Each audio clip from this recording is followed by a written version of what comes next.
Fucking internet disconnections.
Yeah. I think the molt mark is barely visible now.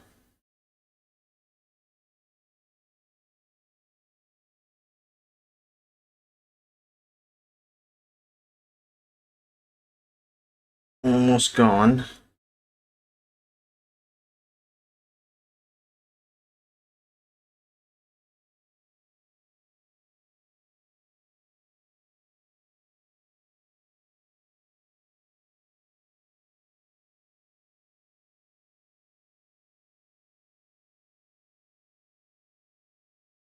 Okay. That's one down. Two to go. Hmm. Yeah, that's gonna take a while.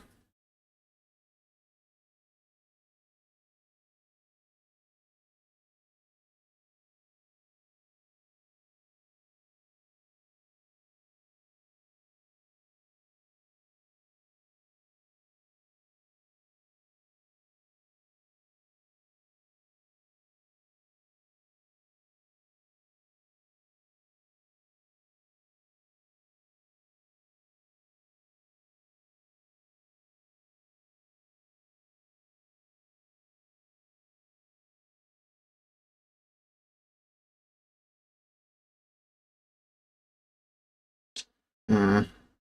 That's gonna be a bit tricky. I'm gonna cut a little too close to plastic. So the molt mark, unfortunately, is very visible at the moment. Hoping that sanding it down a little bit will help. And also a little trick I've learned is using a nail to scrape on the plastic a little. Helps make the plastic stress marks a little less obvious.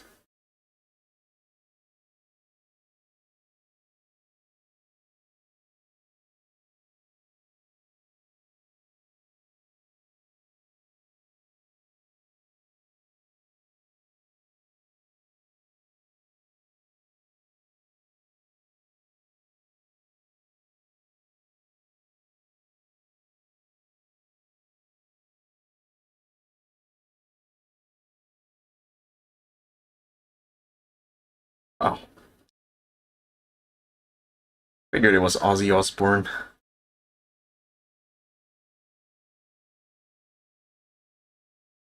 Hey, huh. That should turn out a lot better than I expected. It's almost invisible now. Still needs a bit of that polish, actually, because as you can see, I'm going to show under the light. As you can see, still a bit of that file mark there, but when we use a sanding sponge, that will disguise most of it, hopefully. Now we got one more mold mop to do. That's right over here.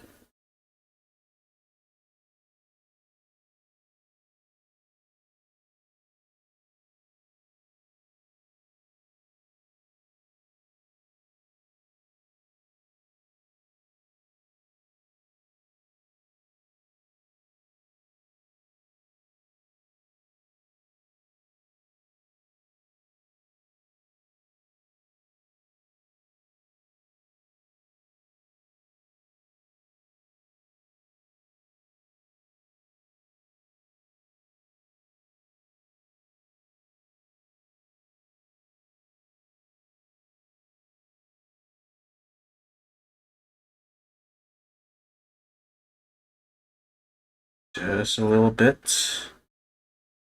I still see a little bit of protrusion here. Just rubbing my nail over it just to see if I can feel the mold mark.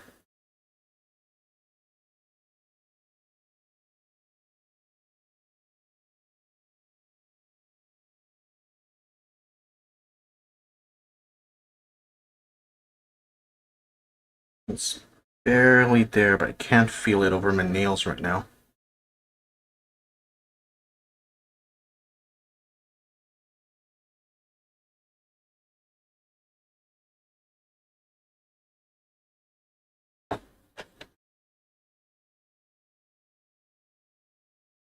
Okay, just brush that over.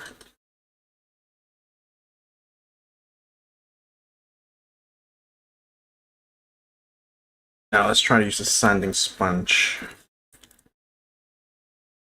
Still brand new, by the way. Brush out the plastic. Oh boy.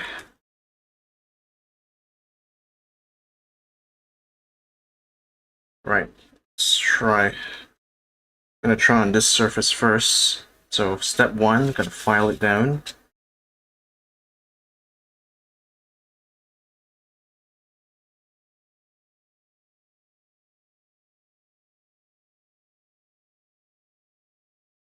It's meant to rough up the area a little bit. We will then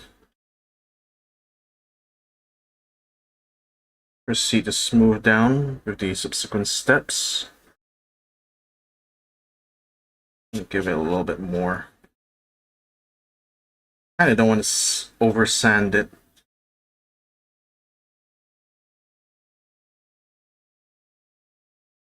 Just want to get it nice and rough enough. Okay, I think that should be good. Let's go for step two. Moving the ridges.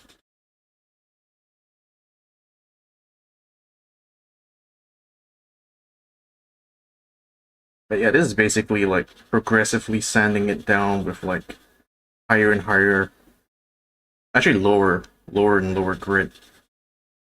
To eventually create like a mirror-like shine.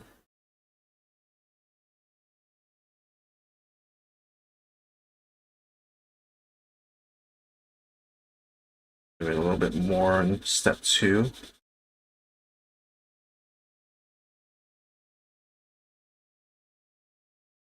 And now let's buff it up step three.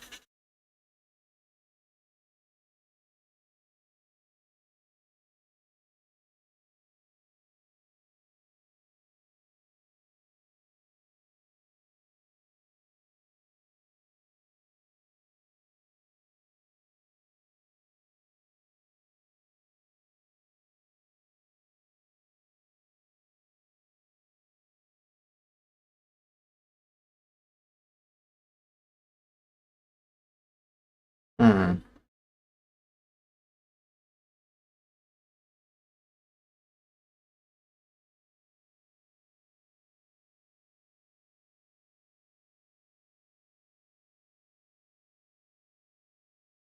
It says it's meant to be a polish, but still looks very matte to me somehow.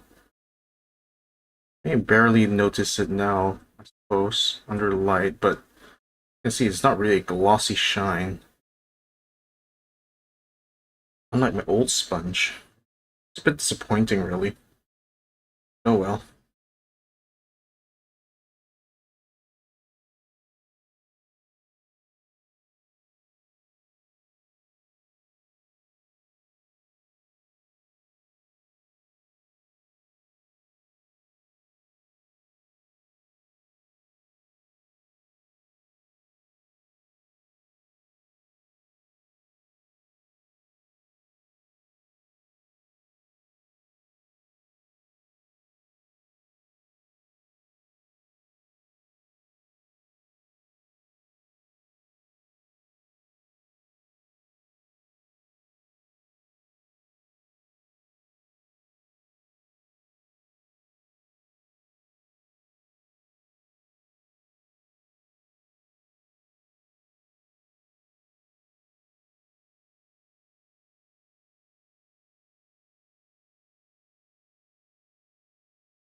It's not really producing the mirror-like shine like my old sponge used to do.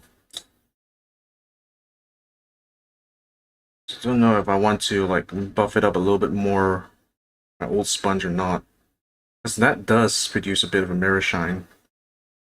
Though not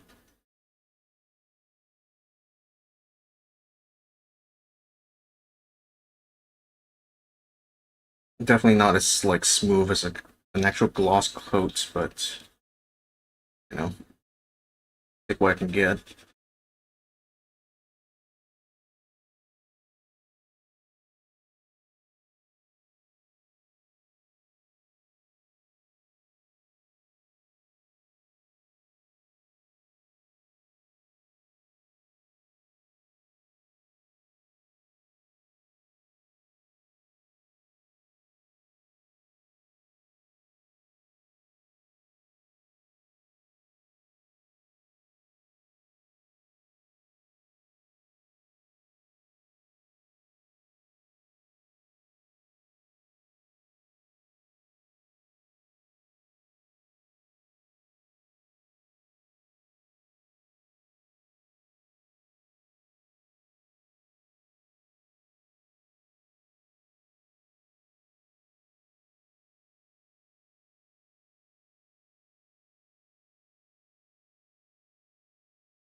Hmm.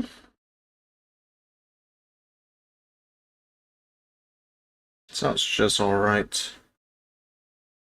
Try to avoid rounding off the edge, but I think I still caught a little bit of that anyway. But oh well. Let's try to do the next piece.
Just like before. See, that's the thing about building Gundams. A lot of sanding and filing.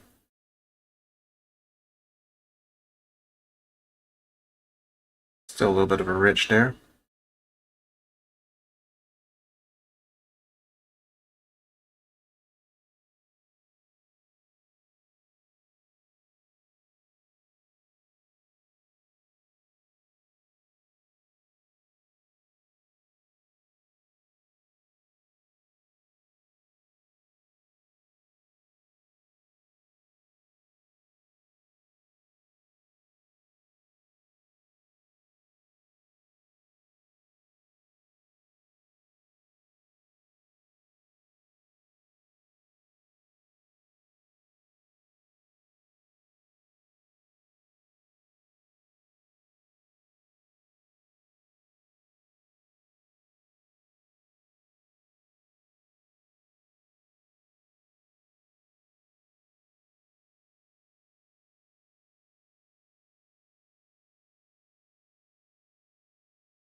Whew.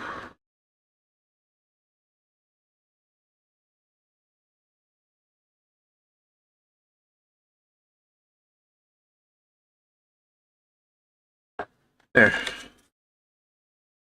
That took a while, didn't it?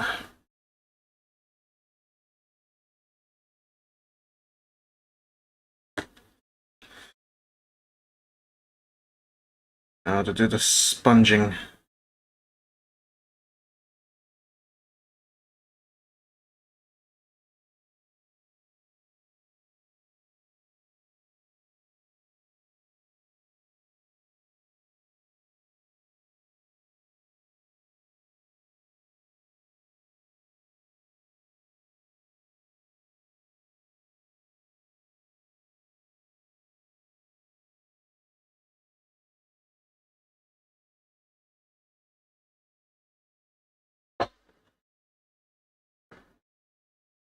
Yeah, size jump scared me, sorry. I think my microphone might be a bit loud.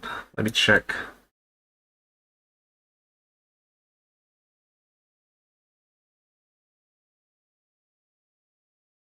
Sometimes I forget to go and check the gain on my microphone, especially when it has only just... I know it's normal. Normal. I guess my microphone is relatively loud compared to the music here, so hence why. Let me just lower it down a little bit. There we go.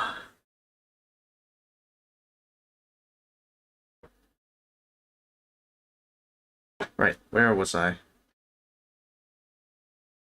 Doing a bit of the filing, now it's time to do a bit of a bridge removal.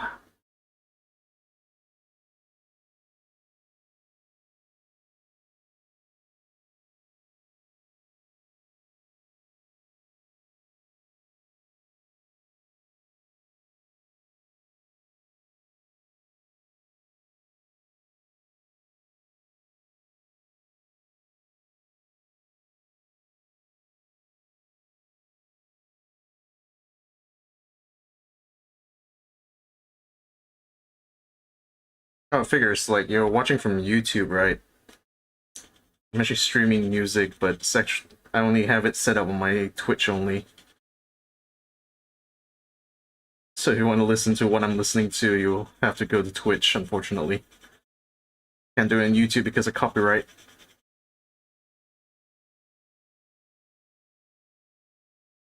Well, at least I haven't gone and figured out if I can set up like separate audio tracks for like live versus VOD on YouTube.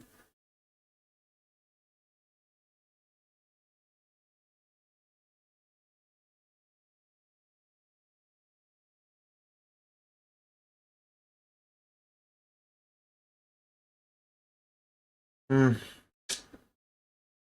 I'm not very satisfied with how the sponge works. Still ends up with a very matte-like surface. Not exactly the kind of polish I'm looking for. So, slightly disappointed.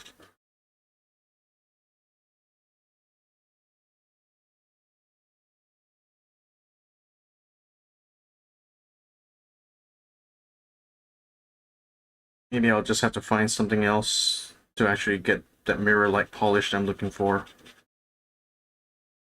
But then again, it's not like I'm painting my parts anyway.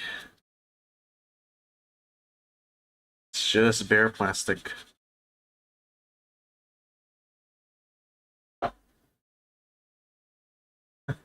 Don't really care about music. Oh well. It's fine. You do you.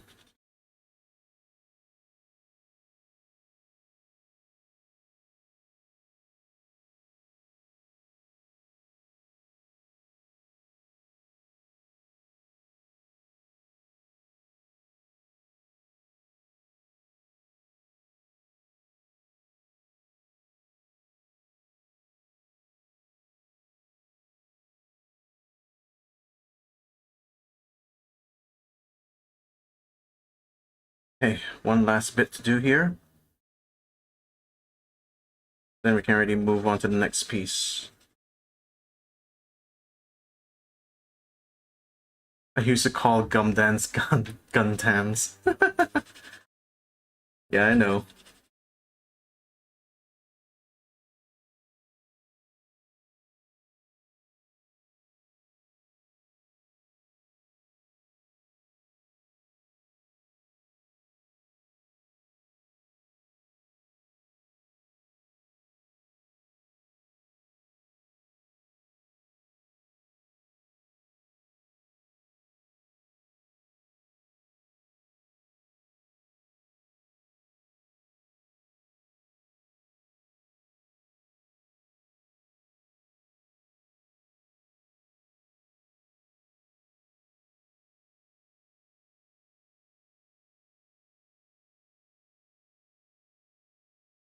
Maybe I have to use some kind of Dremel-like thing before I get the kind of mirror shine that I'm looking for.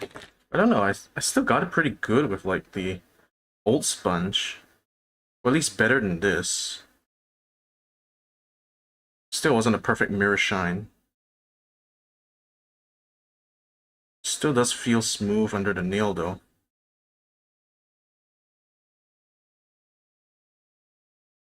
I guess it's the kind of thing that really only painting it will actually completely hide. But given that we're not actually painting our kit, so probably not gonna matter too much. Right, let's get this last piece.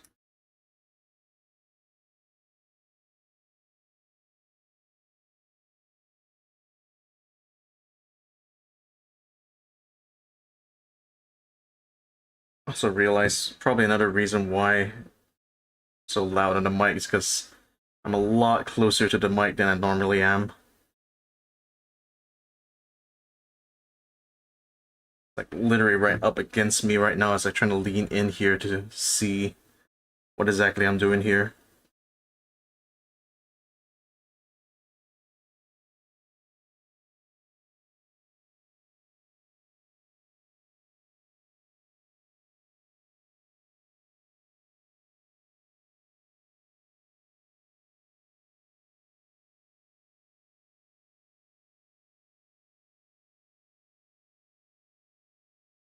Just gonna listen to my own music while watching this? Sure.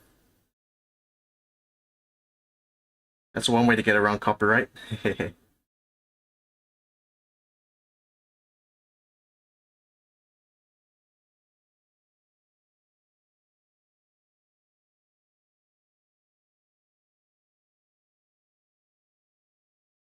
do appreciate I do appreciate you dropping by though. It's keeping me company while I attempt to try to finish what was supposed to be a 30-minute mission. It's taken me like the better part of a month now. Well, not exactly a month straight of working on this to be fair, but I definitely started this at least a month ago.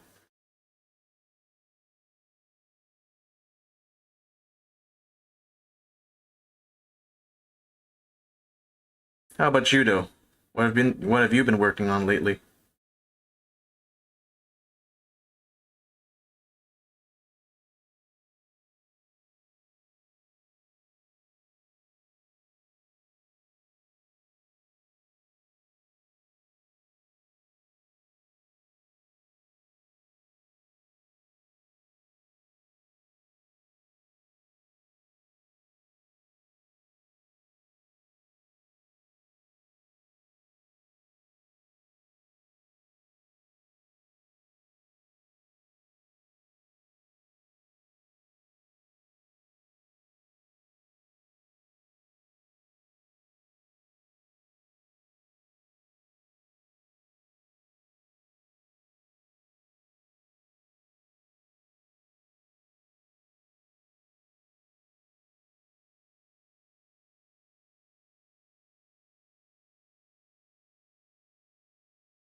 Finished Ultra Kill's second act yesterday. Wow, congratulations. I haven't played Ultra Kill myself.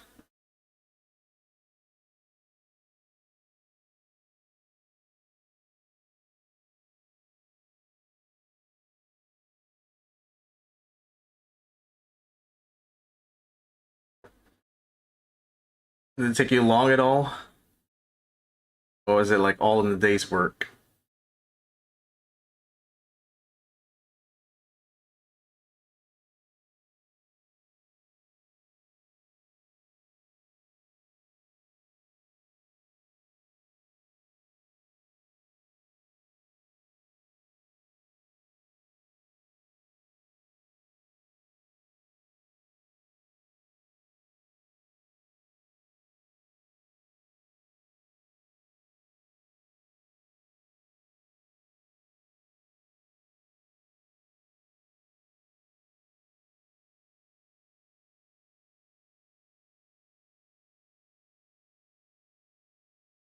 I've been meaning to kind of like I should get on board with some of the newer games inside my library.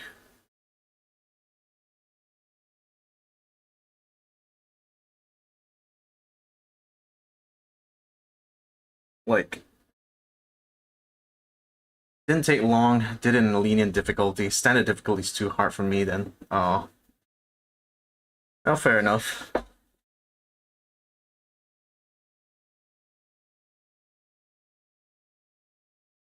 Sometimes I think like those that purist kind of idea that the only way to enjoy games is to play at the highest difficulty is kind of bullshit at times.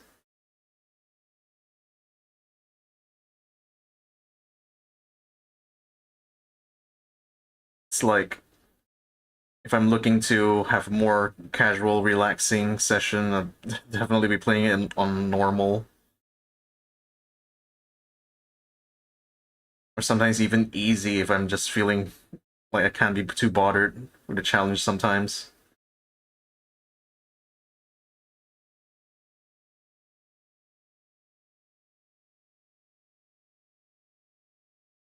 That's the thing, it's like some of the games I usually play are more like story based. Some really more of like mulling over like story decisions more than actually trying to strategize how to get through a certain level, etc.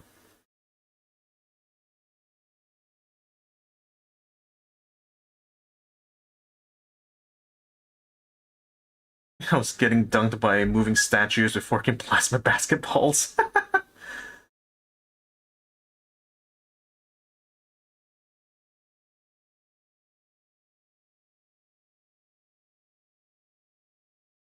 Some classic FPS stuff.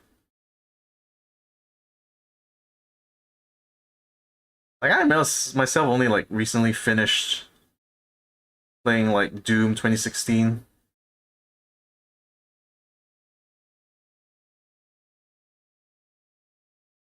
I found myself a little bit surprised given how much I love like the Doom games. That 2016 Doom was probably like one game that I had the least amount of playtime on.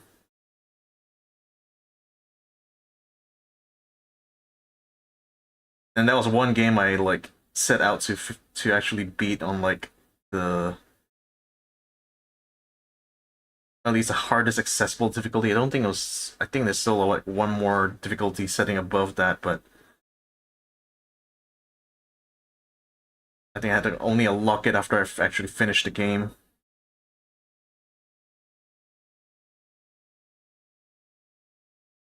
But that was quite satisfying, actually.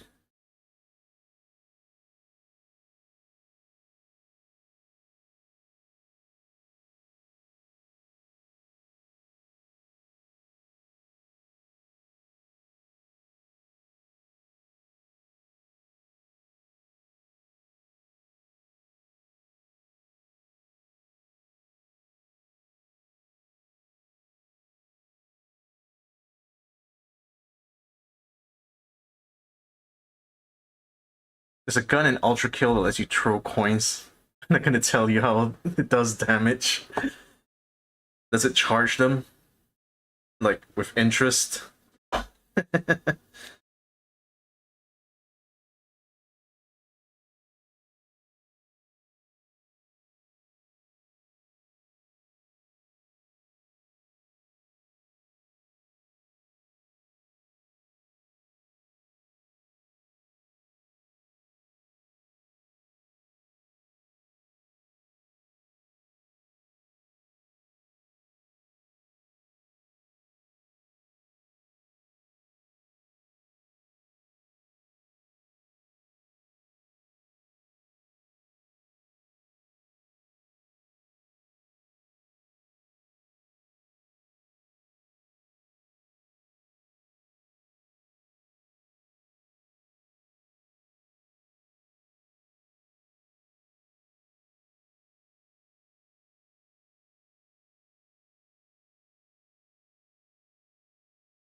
Throw the coin in the air, you shoot the coin, the bullet ricochets off the coin and hits the nearest enemy hitbox. Damn, that actually sounds more like a skill shot, actually. It's a skill shot to activate an aimbot, isn't it? Which is probably the only moral way to implement an aimbot in a skill-based shooter.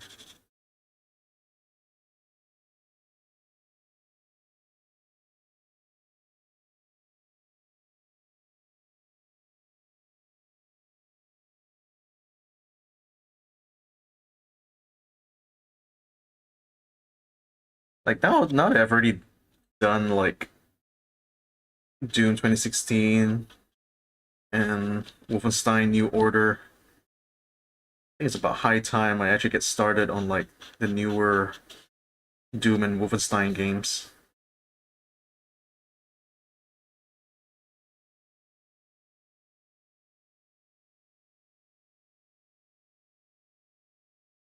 It has a cooldown after you shoot 4 coins, though. Ah, okay. So, at least nerfs your ability to, like, endlessly pull off combos like that, huh?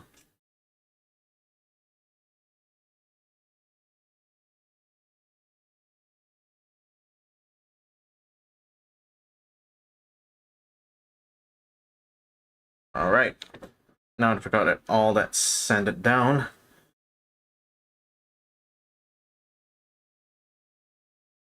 Now I can actually start assembling these.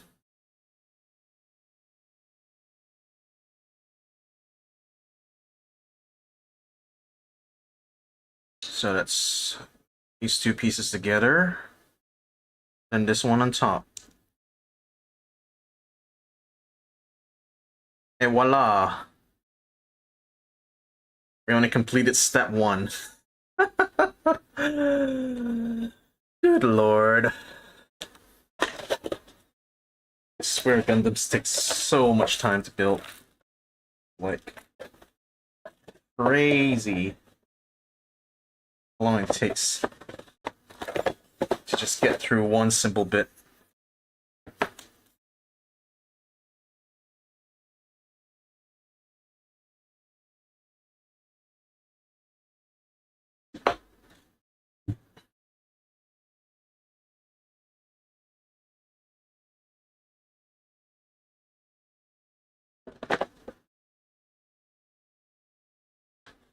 Right.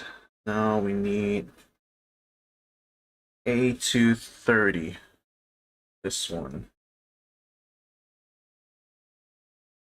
30. Just this bit on the sprue.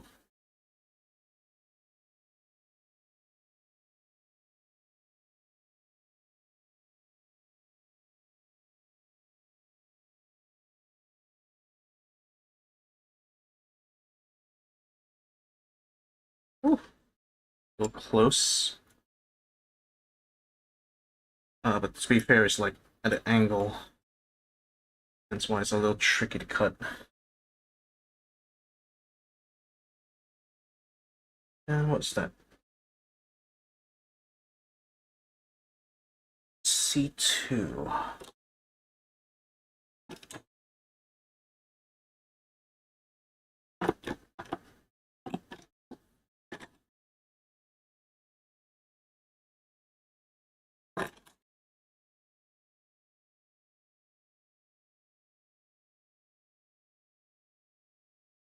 Oh, C115. Oh, this bit. This bit right here.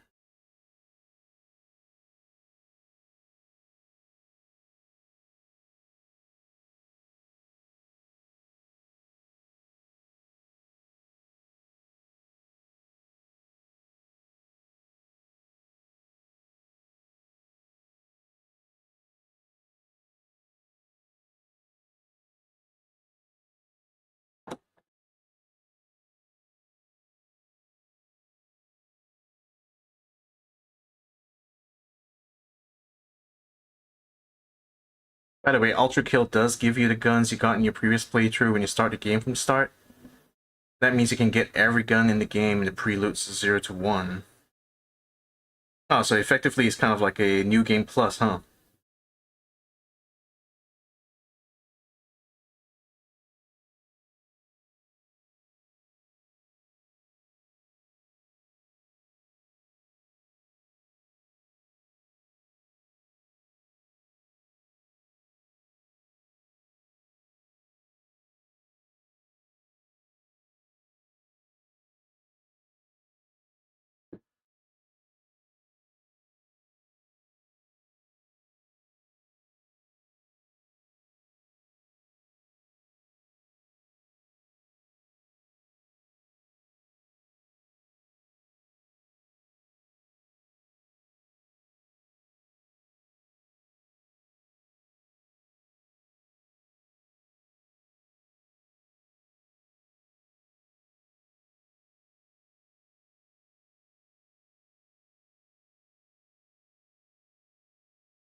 Hmm. I have a feeling that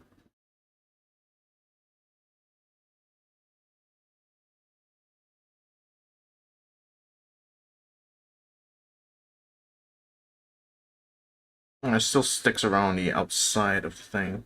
Because I think if I put this piece in, so like this bit's gonna stay internal, so I don't really need to fuss around too much. The mold mark here. I might still just file it down a little bit just for consistency's sake. Also, there's a boss that talks edgy insults or something. You know, like the freaking like the one game of like the edgiest like boss ever. Like, have you heard of Conker's Bat Fur Day? Like, no joke, there is a whole boss fight section. Like, if you don't know anything about Conker's Bat Fur Day, like, just look up its like, uh, just look up its like box art, and it looks like some kind of like a Nintendo Kids game, right? I tell you, it's probably like one of the most gross, disgusting, and edgiest shit that Nintendo's ever officially made. Like, the boss fight that I'm thinking about literally has a monster made out of poo throwing shit at you while singing about it.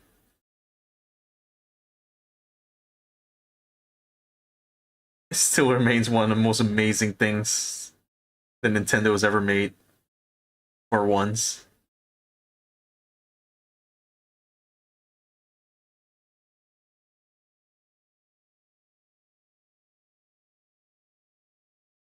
He yells, "You need more power," while I'm beating his ass with coins.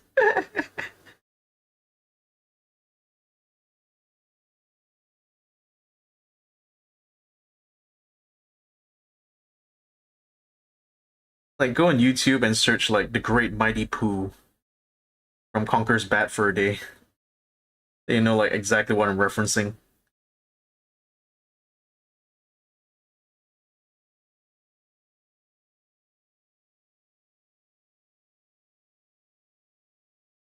There was like a whole mission in that game where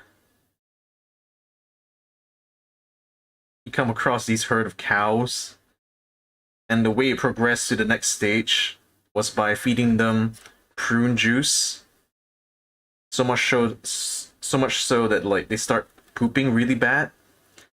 Then you have to wrangle a bull, then smash them as they're having diarrhea over the drainage pipe. I know it's song. I am the great mighty Pooh. I'm not gonna throw my shit at you yet.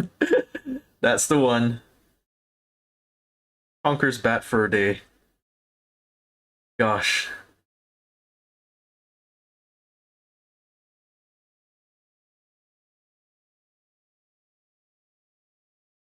Remember, kids, back in the day, even Nintendo was doing edgy shit.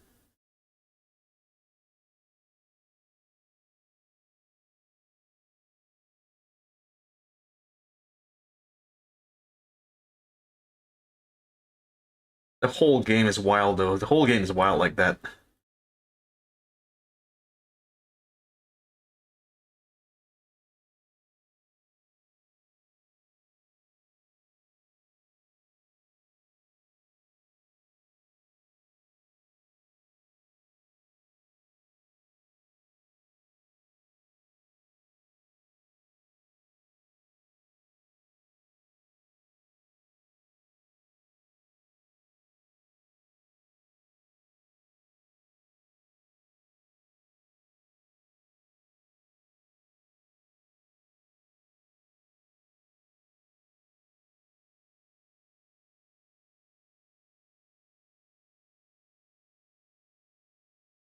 Whew.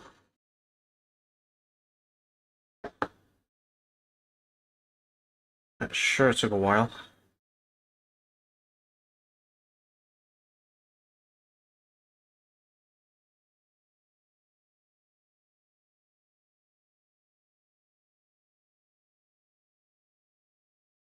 Just gonna give a piece a bit of a quick buff.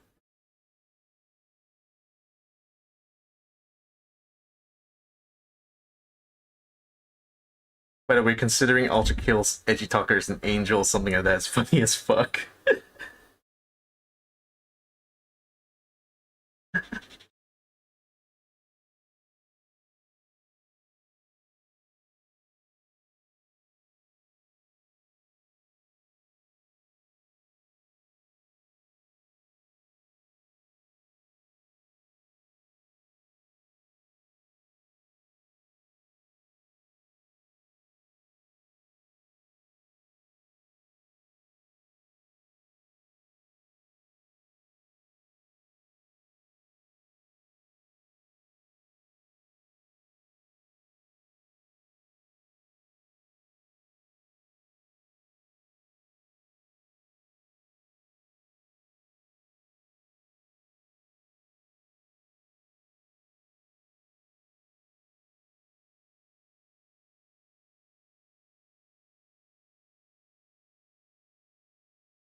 Dang, this playlist goes from like Barracuda to like Rammstein. What freaking playlist is this? How does it know my taste so well? Gosh. It's really all about the algorithm, isn't it? Damn. Let's face it, we're all slaves to the algorithm now.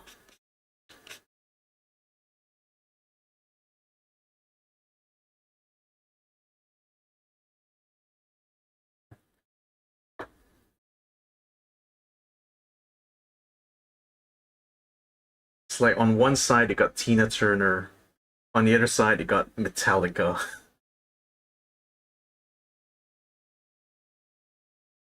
No wait, what the heck? It's even got like Kavinsky in this. and ABBA. Then you got Van Halen, Twisted Sister, The Cult.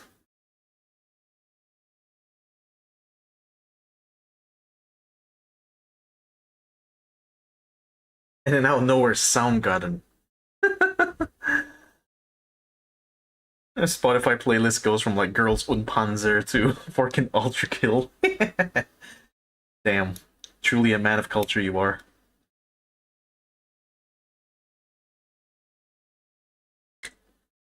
Oh, sorry about that.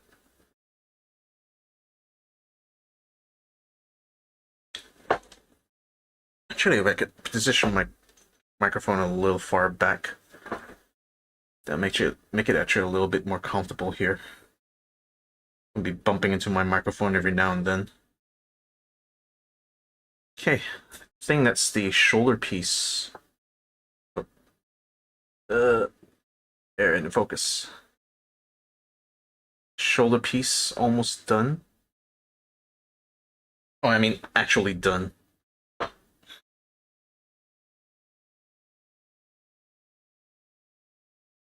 Now I gotta build actual right arm. So, oh wait, we still got one more piece to go here.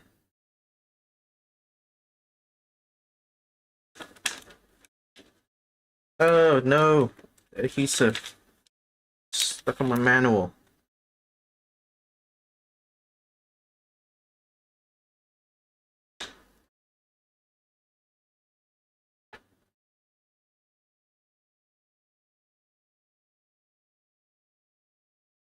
Girls in Panzer.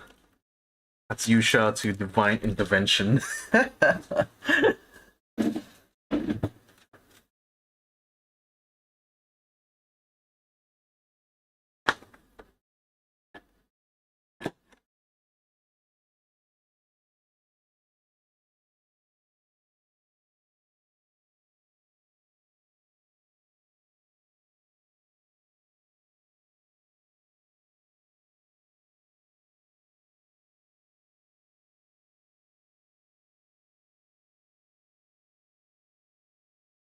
I need to get this piece, which is B3.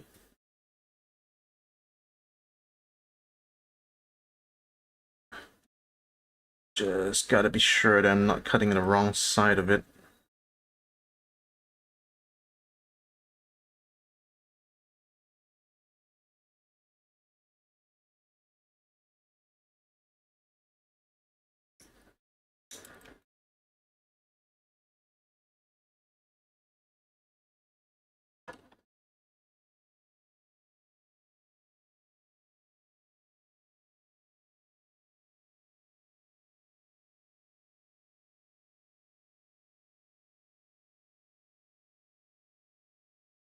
The fact that Ultra Kills plays in hell.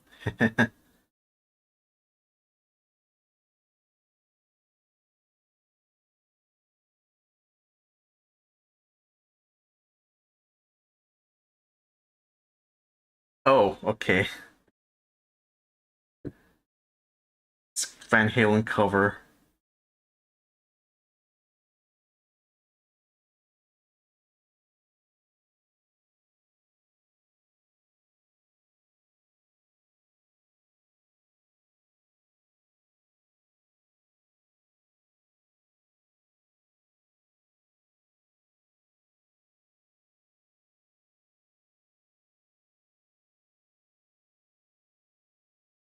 Whew.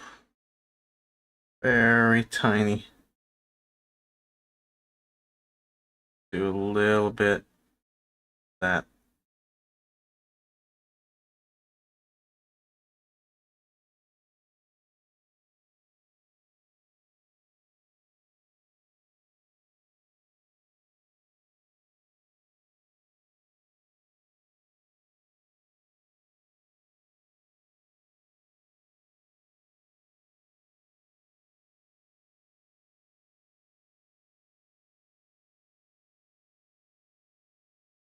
Just got thinking, like, what do you think is actually in Satan's, like, playlist? I bet it's not what everyone usually thinks.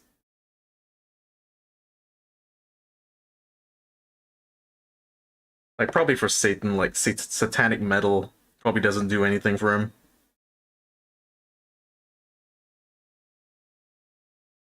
Maybe Satan actually just listens to more, like, Toho Project.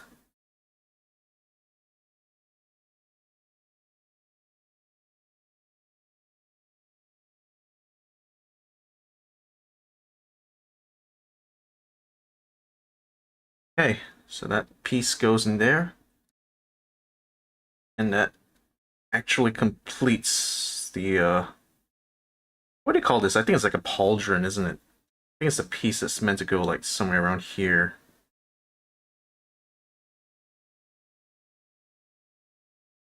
Yeah, they think that Satan listens to Metallica or something. But no, he actually listens to, like, Celine Dion. And it's only The Power of Love, but on repeat, 24/7.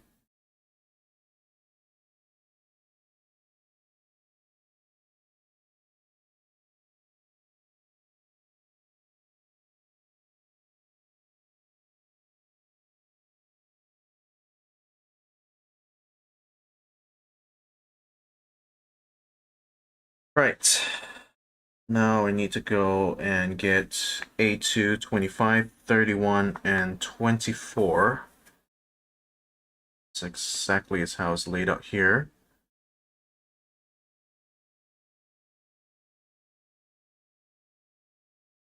Damn, once I'm already done with this, that's only like one arm.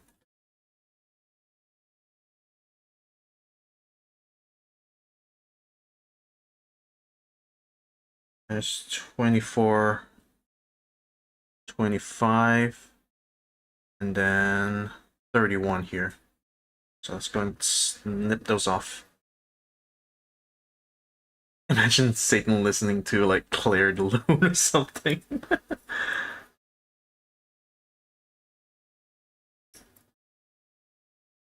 Oh god, but what if Satan's actually like a Swiftie?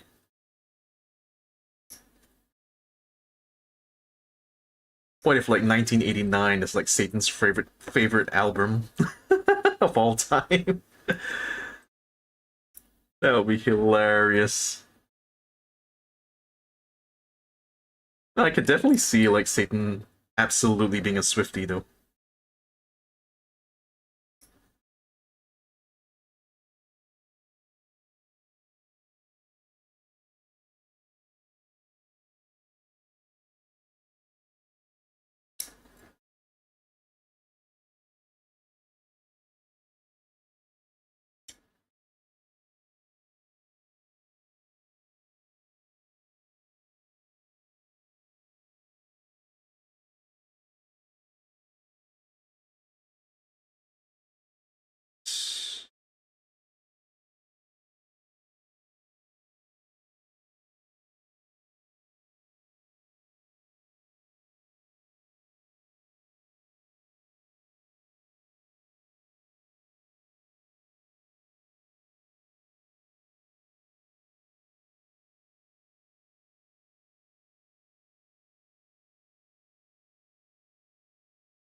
Not a thing coming.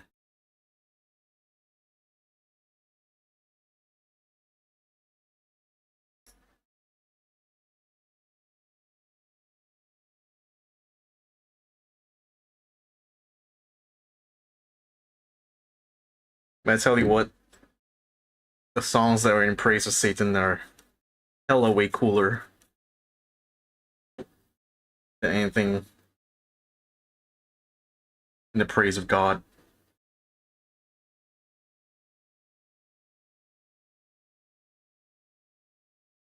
Can you imagine up there in heaven, all they got is like boring hymns and serenades.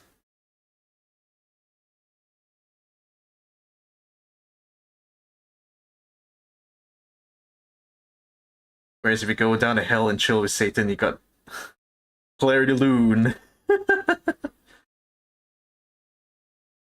Then up next, Enya.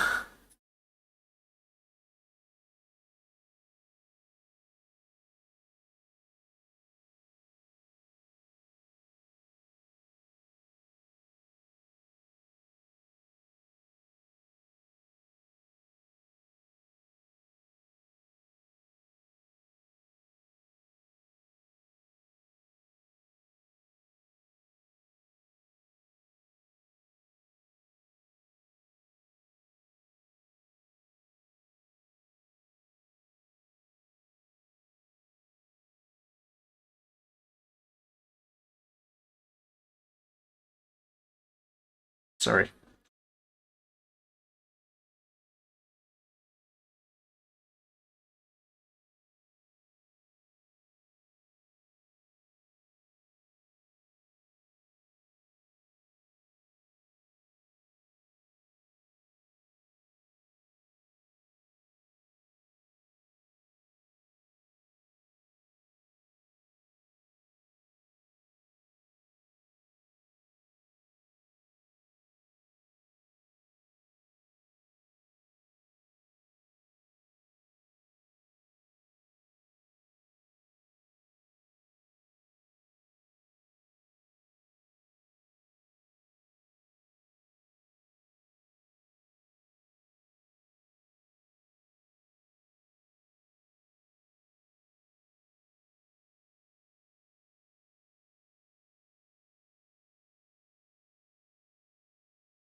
Just finish the Edgy Talker Angels boss fight while you do the Gumdans. Also, I learned that you could parry his sword when he throws it at us. Nice.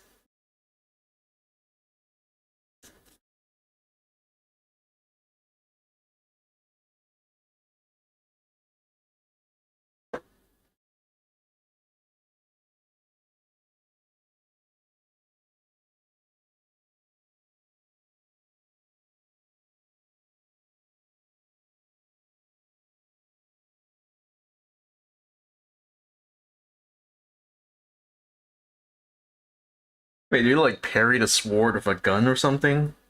Or do you get melee weapons in Ultra Kill?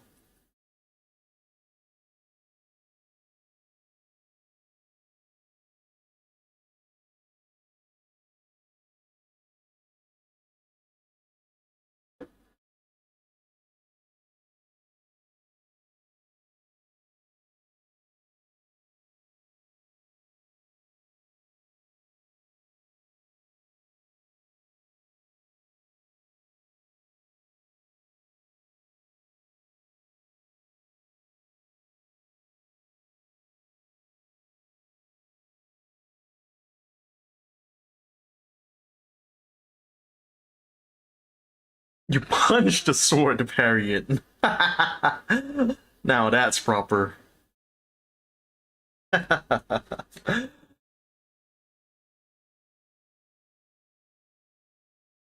Yes.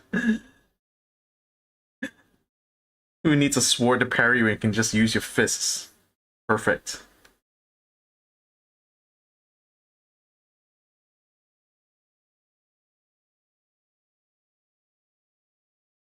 Oh, it's a bit tricky now to get this bit. Oh, I hate this. It's like the mold mark is up here, but you got this piece of plastic down here. So you kind of have to like file it down like this without ending up like accidentally filing this bottom bit. Ugh. Sorry, this is gonna take a bit of concentration here.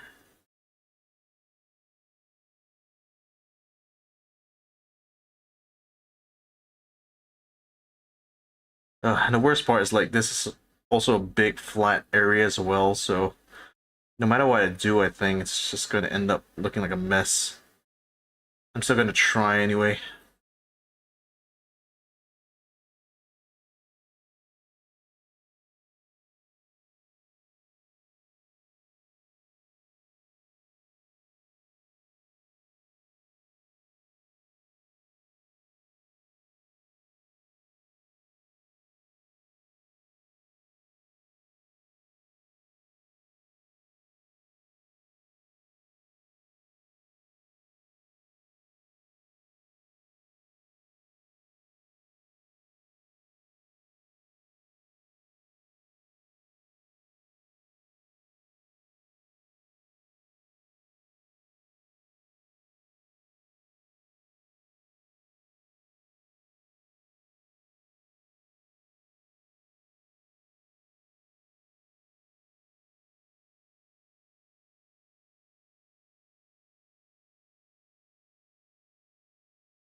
Eh, actually did pretty well. Still a little rough there, but we'll buff it out.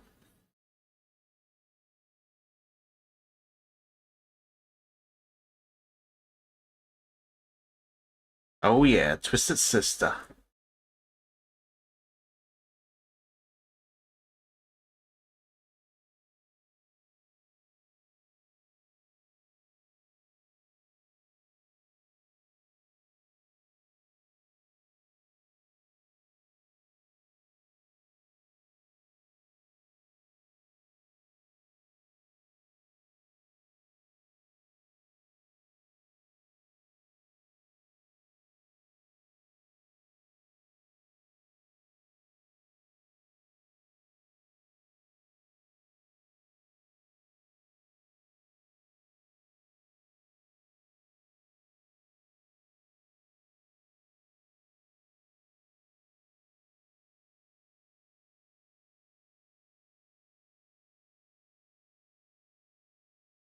Damn, it's like the way you've been describing Ultra Kill so far, kind of tempting me to go and pick it up myself. So maybe I should check. Is it on like the Xbox? What do you call it? Where it's on like Game Pass.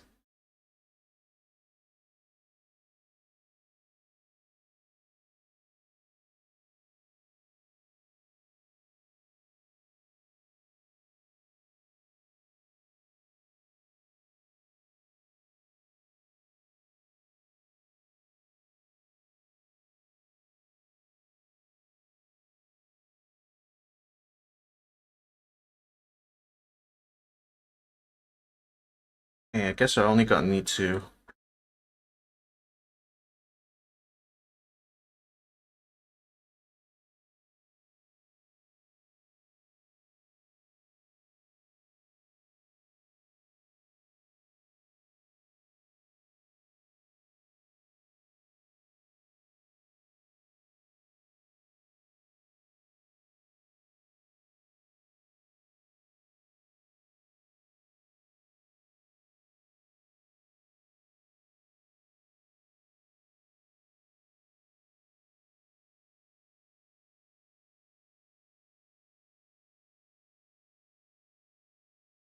Hmm.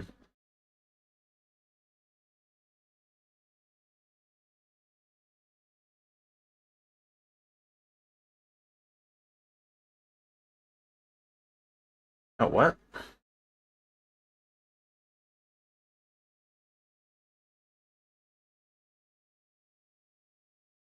Are you kidding me?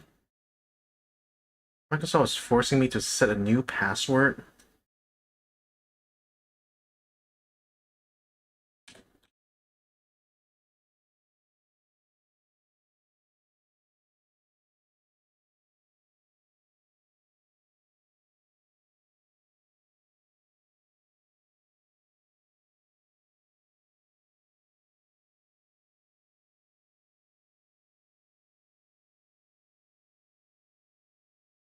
That's so bullshit.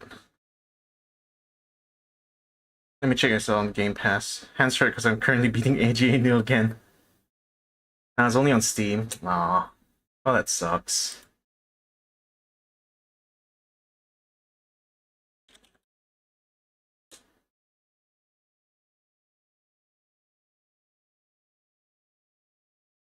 Yeah, you're right. It's only on Steam.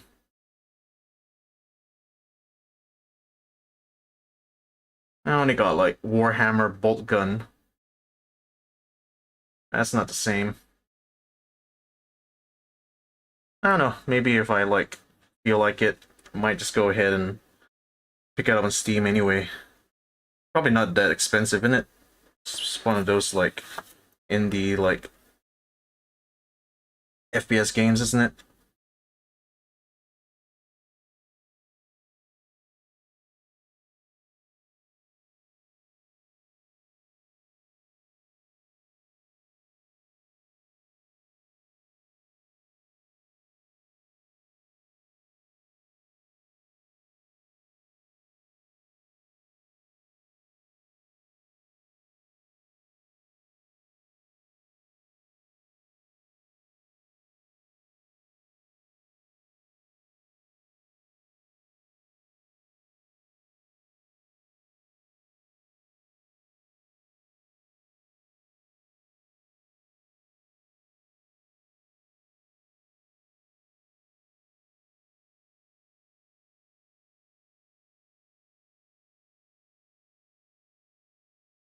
Honestly, Bon Jovi is such a meme now that, like,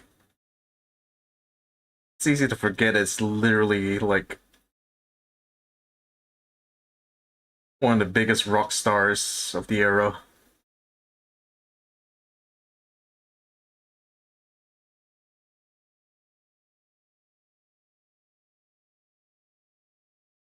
It's only $10. Yeah, so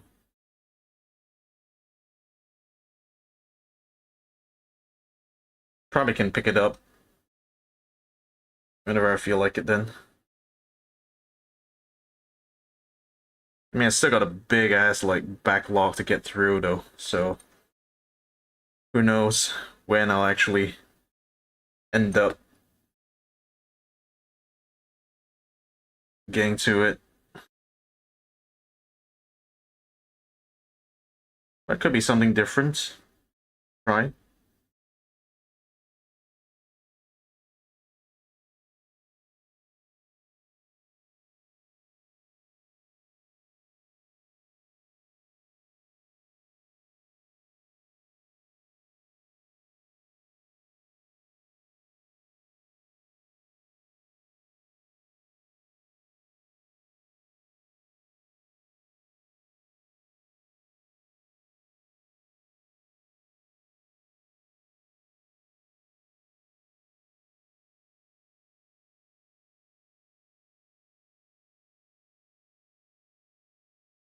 Oh, sorry. Damn it. Oh wait, this is from the Fury Road soundtrack. The heck? I didn't expect that.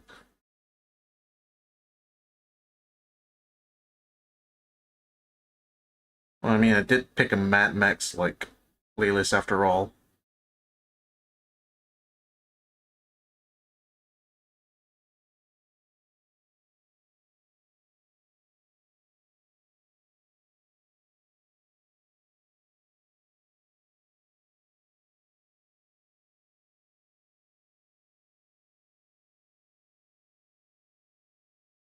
Yeah, I definitely watched, like, Fury Road more than a few times to recognize this tune.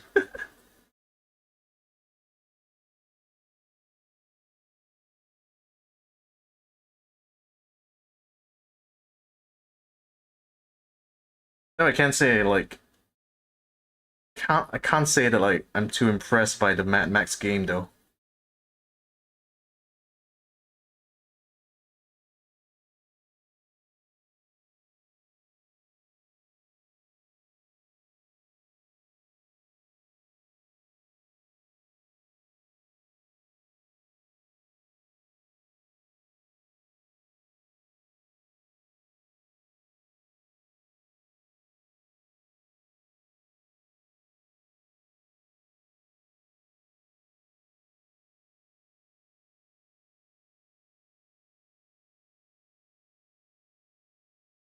By the way, Ultra Kill has a train arena and a sandbox mode with GM Construct as a map.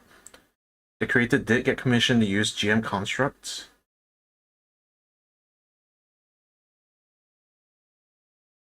He wrote Construct instead of Construct twice. God verdammt. Lol. God verdammt. Aren't you trying to cosplay as the UK right now? Shouldn't it be like, oh my word? Or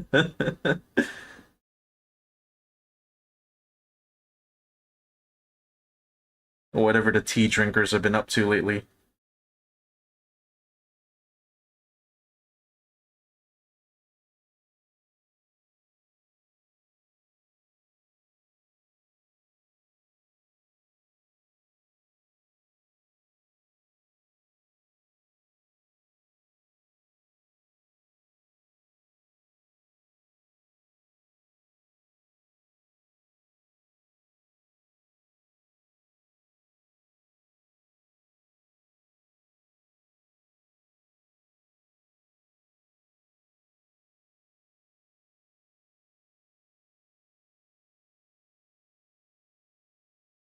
Oh gosh darn it. Lamau.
And it's so tricky.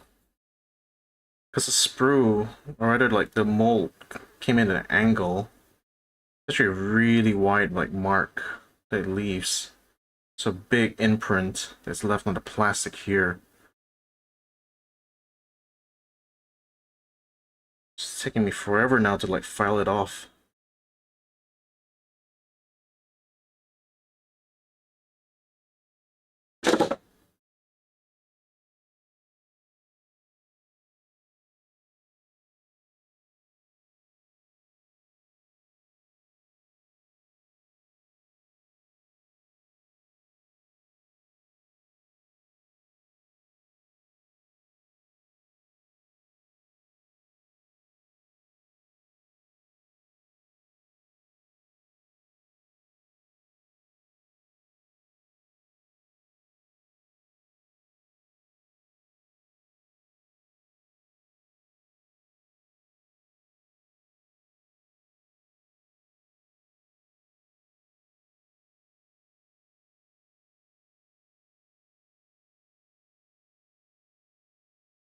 Oh my god, Blue Oyster Cult. Damn, I missed the song.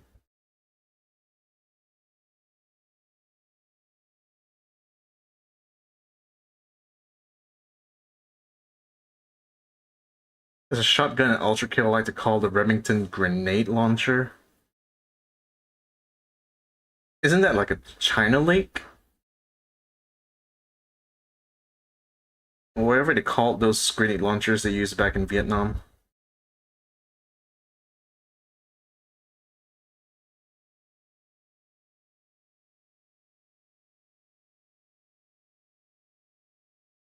No, I'm pretty sure it's not made by Remington though.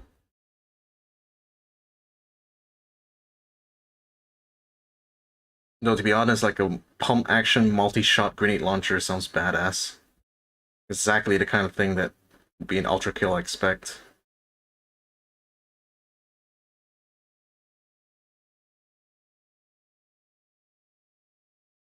Oh, good lord, finally.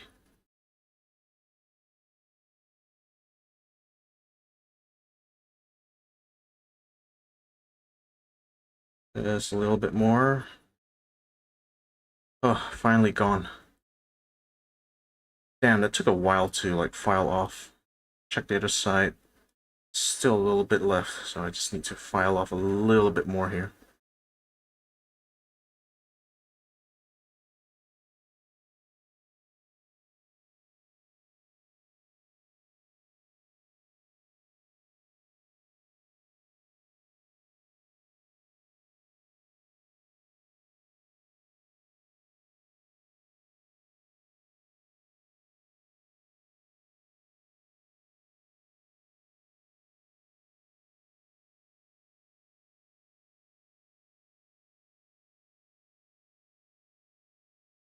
Left click normal shotgun. Hold right click grenade launcher. Oh yeah.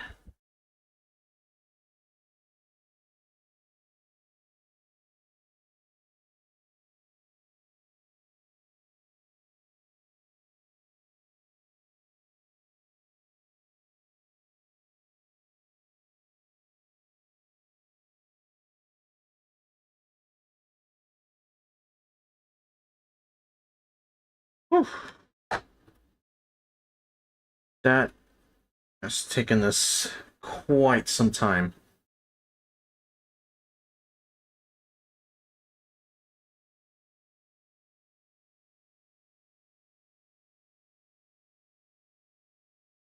Now let's get to assembling this. So this piece, just clean up over here. Just gonna use a brush over it as well.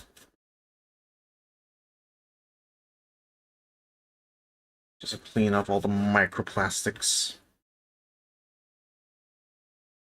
Yes. Fortunately, a lot of microplastic dust tends to get kicked up because of this. So I guess this is meant to go in here. Ooh, nice. Very satisfying click, actually. Ah, back up.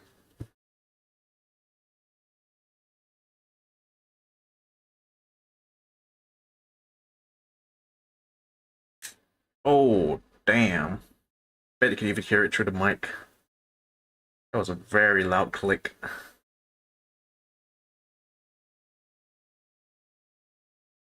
There. That looks not too bad. Oh, but this side. I see a bit of scarring there from when I filed it down. Might have to buff that out actually. Damn it, I'm gonna have to unsnap this.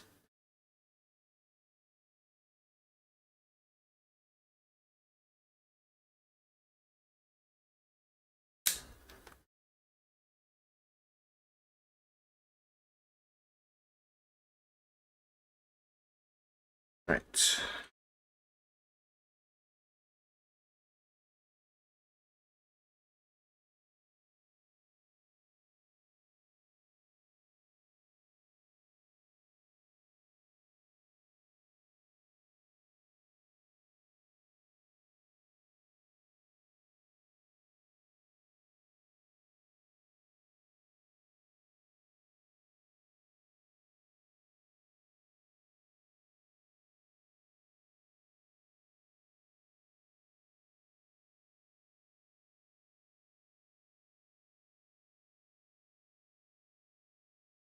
Why was like keyboard language just Azerbaijani?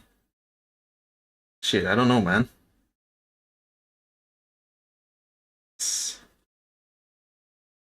Somebody messed with your Windows settings?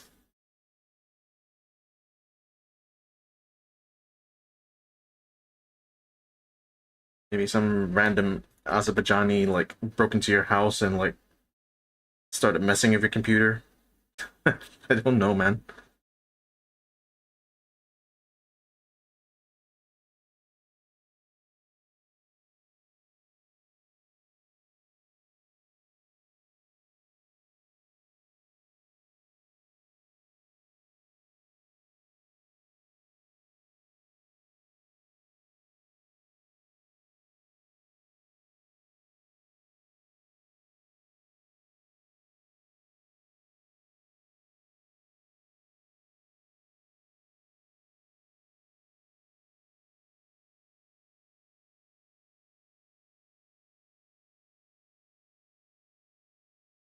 Hmm. Really tricky trying to get this balanced out. Hmm. I don't want to overfile it though. Problem. I guess it's because, hang on a bit of a surface actually.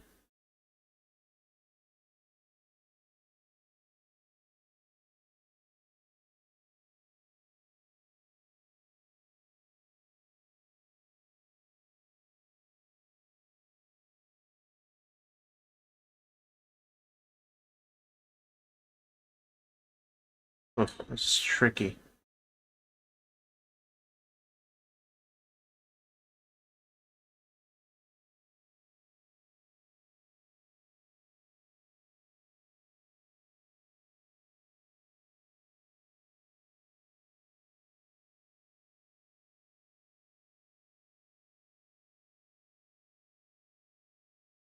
I'm gonna barely doing anything to it at all.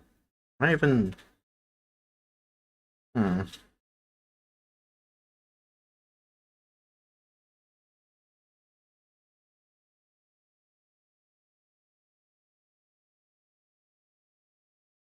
Damn, I had to be a bit more aggressive in the filing than I wanted to. But oh well.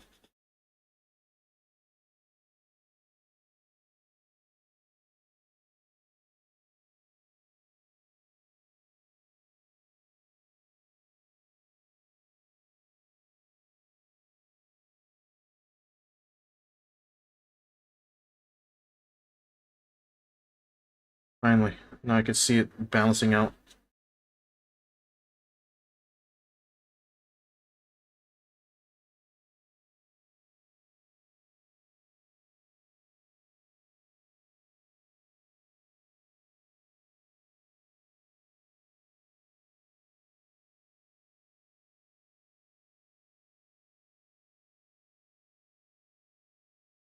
Oh wait. Damn it, I went back to the filing motion.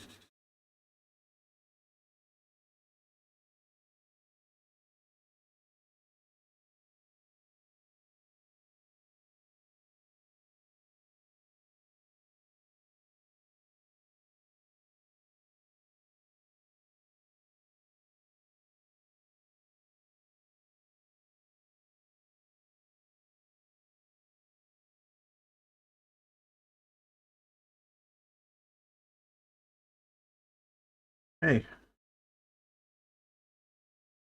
that looks a little better.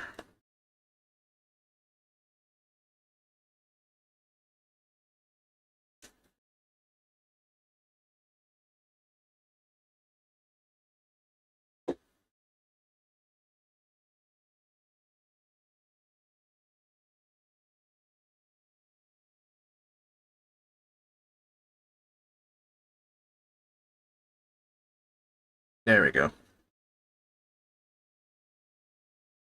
That's the arm piece. Now I need a B10. Go.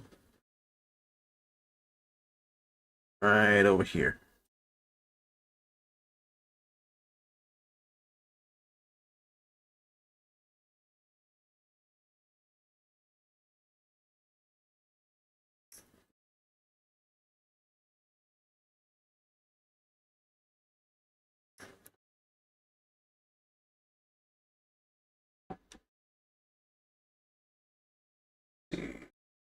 Oh, we might as well go get B9 as well. Just right over here. Ugh, that awkward moment when I got no idea how to hold this. Try to find where to cut the sprue. While at the same time trying to make sure I don't accidentally cut the wrong place I don't want to.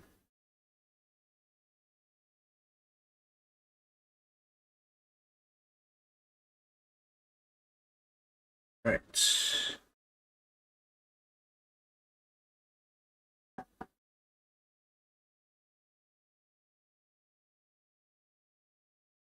A232. It's the last piece in this corner here.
It's 10 a.m. Do you know where your brain is?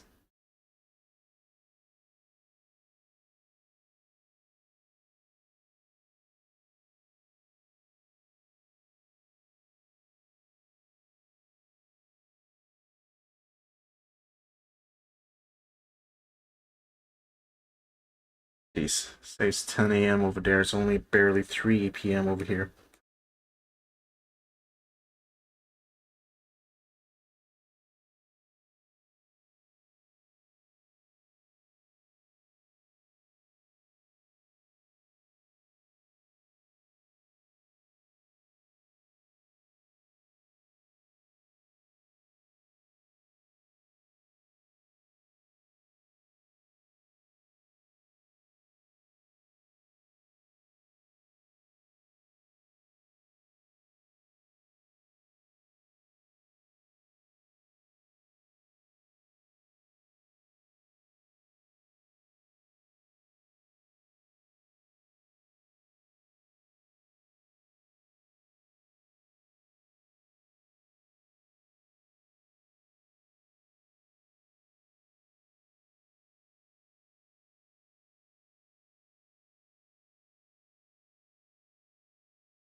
No!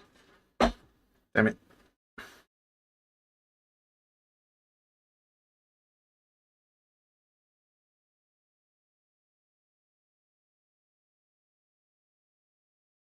It's times like these I get reminded how annoying it is to work with such small, like tiny, tiny gunpla pieces.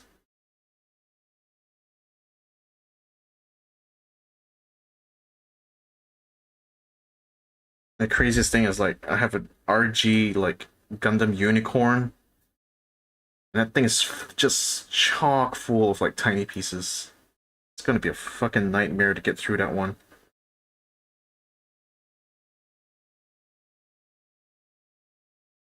It's like, why the hell couldn't I have like just gone and bought like a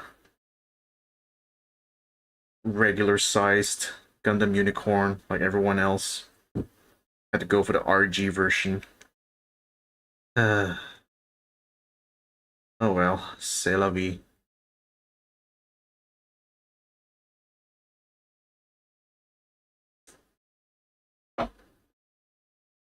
This piece is going to be relatively visible, so I think I'm just going to use a file to it.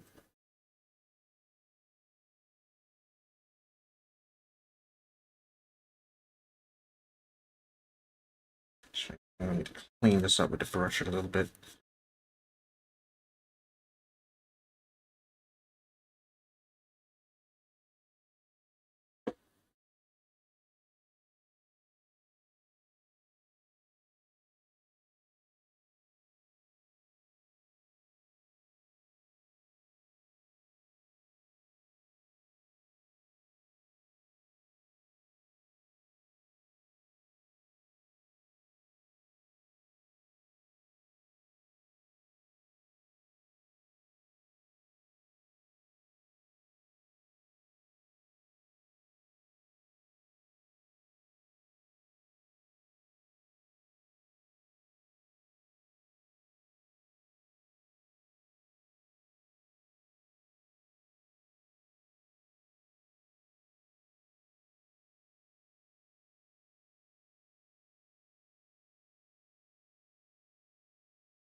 Oh yeah. More classic Twisted Sister.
Okay. That piece is hinged there.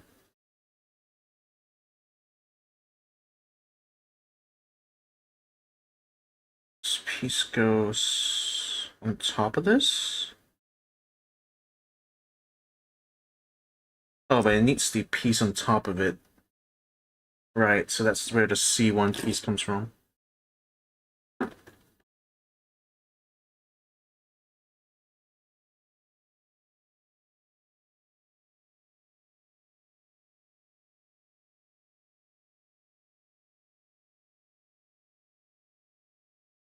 So that's C1, number 6, and number 7.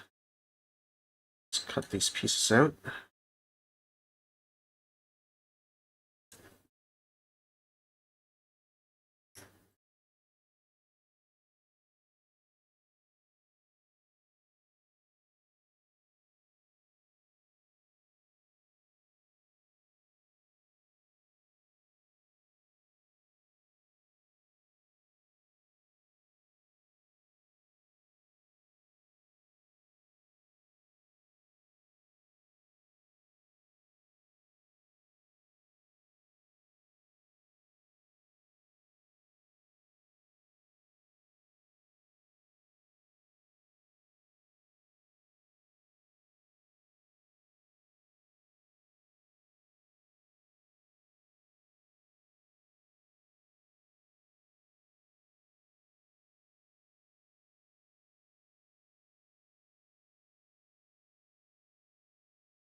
The fuck? Lola Colette? Well, that's a bit unexpected to come out from this playlist.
Yeah, probably shouldn't need to bother so much about the ball joint area.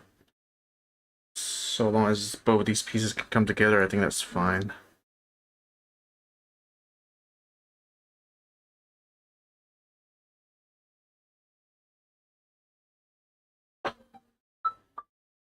Well,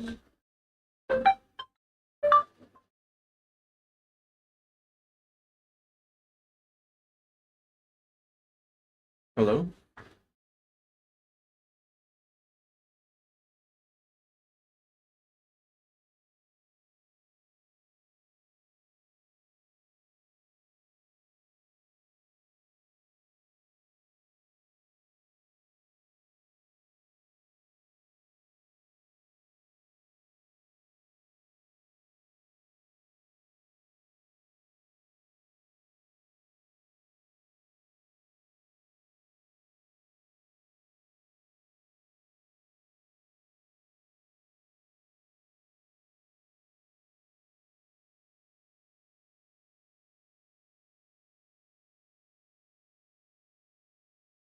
It's weird.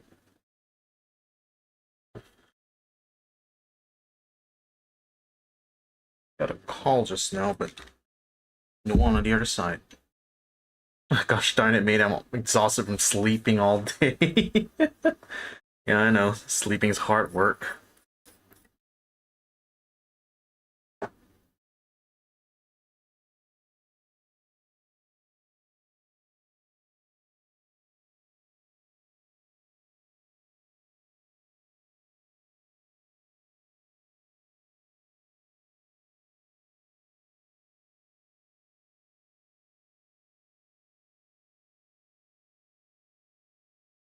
Oh, damn, trying to position this exactly how it is in the manual.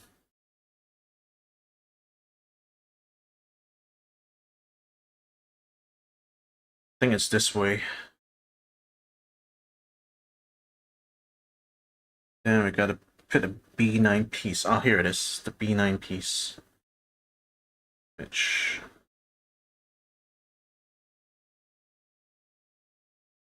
I think that piece should get hidden up as soon as I slot it in.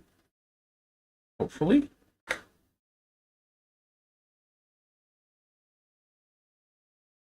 Oh, still has a little bit of that showing up. By the way, you can ride the rockets the rocket launcher throws. Is that like a reference to like that famous Doctor Strange love scene? Although to be fair, he wasn't riding a rocket, he was riding a nuke.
Rocket goes down when I press up.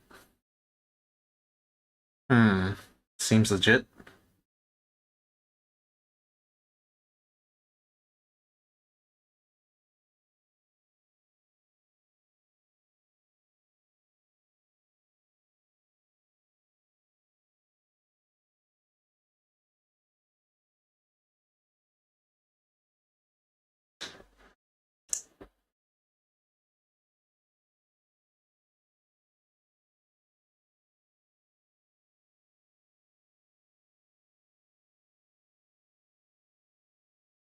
It's surprisingly very limited articulation in this. Just over 3 degrees of movement. Well, I mean, it's not like a Gundam MG, but honestly, I don't know what I expected.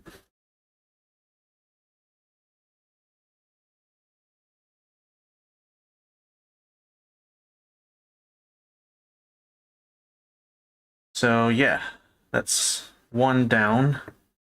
Together with a shoulder pauldron. Now I'm gonna have to do the next bit. And we spent like 2 hours. Holy shit.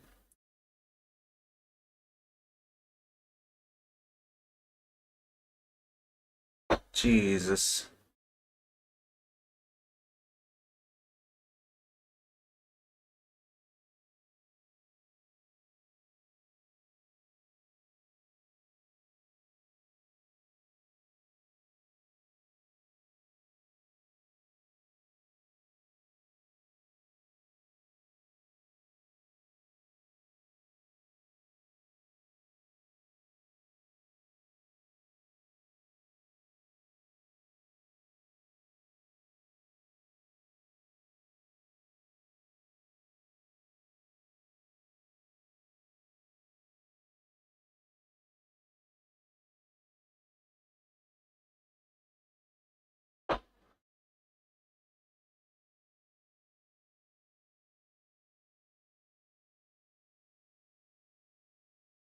I'm just gonna make this like a right arm unit.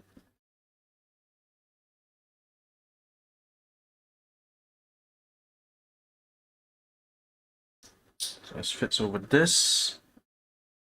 And this goes in the arm socket. Hola. Ah, bugger. Lol. Okay. That's in. Let's put in the ball.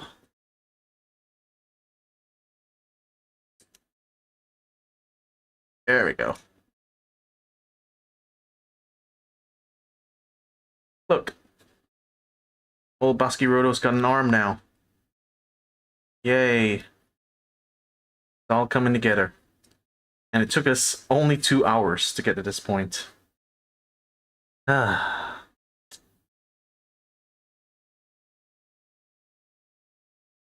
Patience is truly a virtue.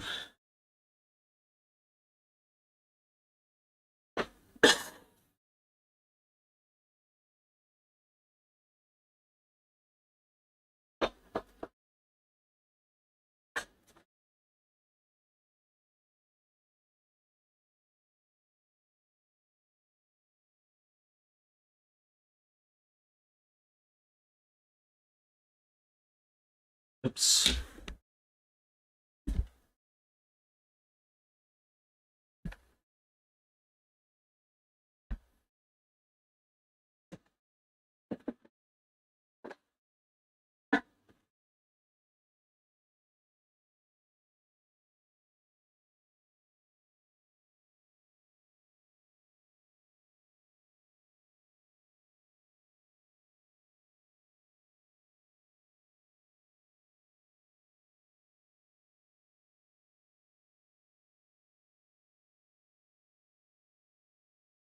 Can I colonize your Gundams?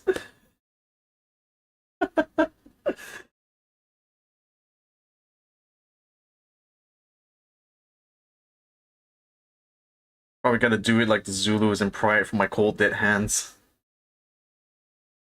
Oof, too soon.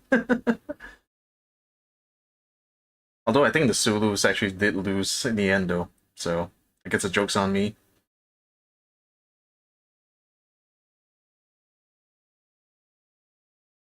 God damn, we're like, how many percent are we the way through? Gosh, it doesn't even feel like I'm 20% done. Like we're just barely even. I haven't even done the hands. Like the actual hands are like still here. Ah, fuck it. I guess I might as well do it.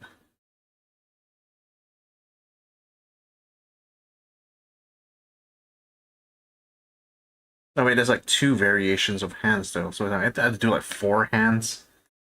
Nah, fuck that.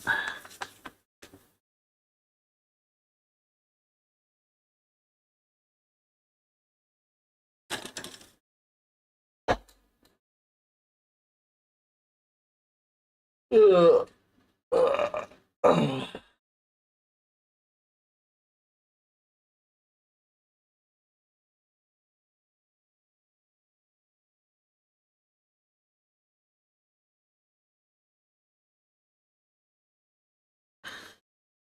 It's like 12%. I know.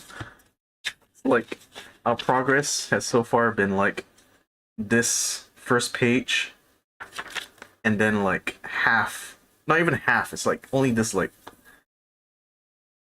this like part 1. We said to do this again, part 2. Fuck me. 30-minute mission, my ass.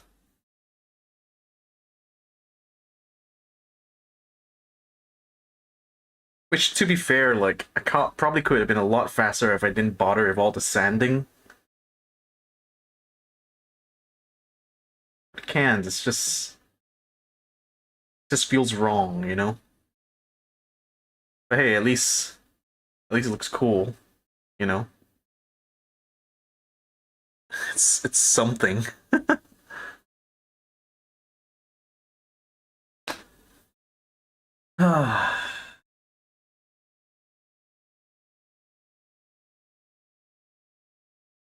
It does make it obvious you are from Southeast Asia by looking at the manual long enough. Really? How so? I mean, manual's completely in Japanese. I mean, yeah, I am in Southeast Asia, but how does the manual figure into this?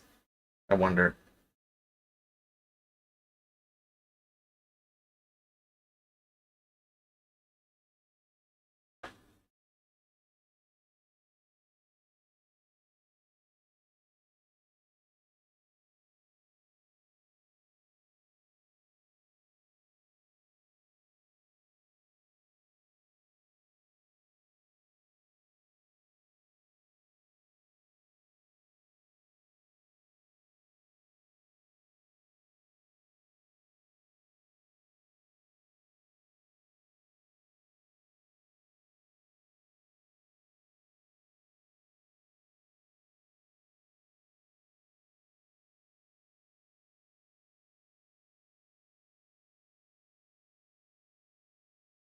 Oh, my colonies, bro.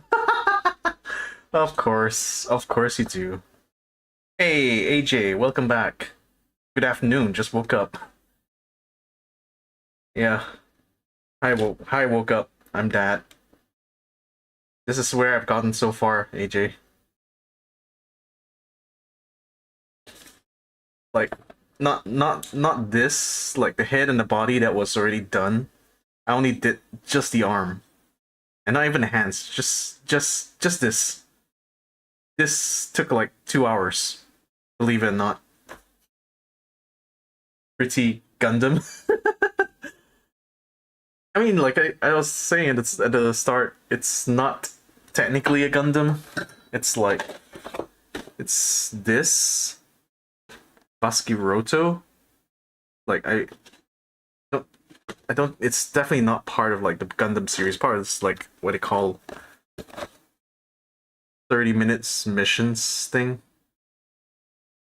So yeah, it's like this is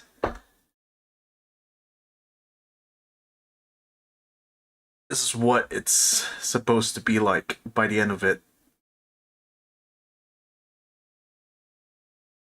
How long did I take? Like this whole stream right now has been like 2 hours long, and I've only been able to finish an arm.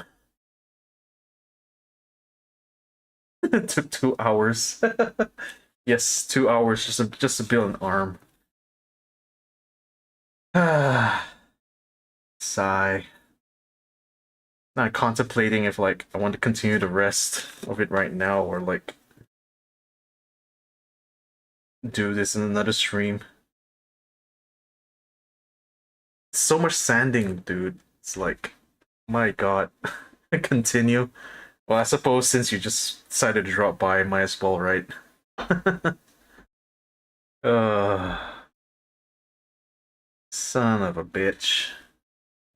Right, so we're doing arm part 2. So we gotta get part A22, sorry, A222, A223, and A229.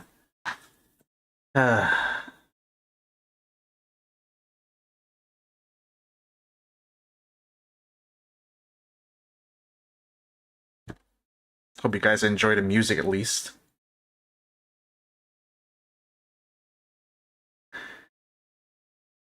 We'll do another arm in 3 hours. Become kind of a meme now, isn't it? It's like thinking it takes me so long to get through like levels in Doom. It's also taking me so long to get through building Gundams. By the way, camera quality and angles immaculate.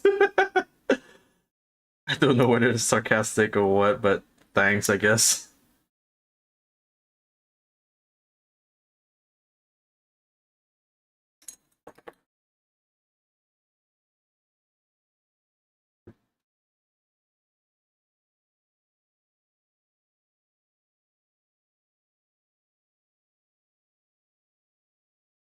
Not sarcastic, being serious. Aw, thank you then.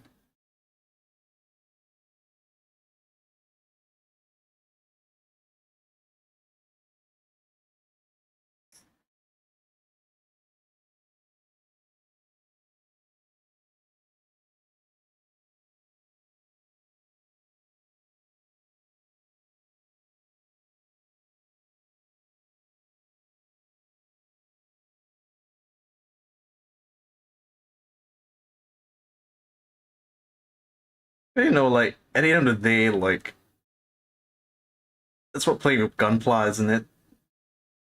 It's just taking your time, being absolutely patient, and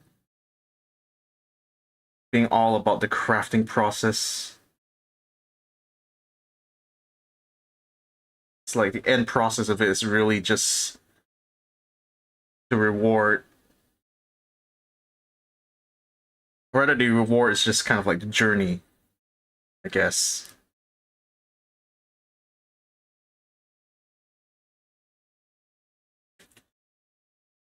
Right, and 29. Oh, there. There we go. This piece right here.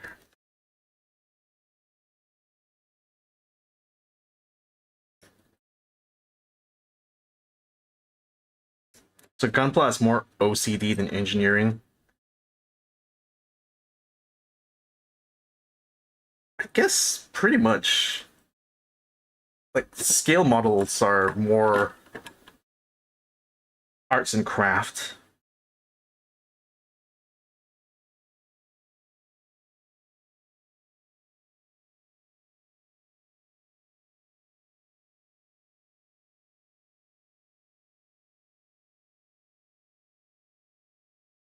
Like, suppose when I'm gonna be building my RC kit, that's gonna be more like applied mechanics.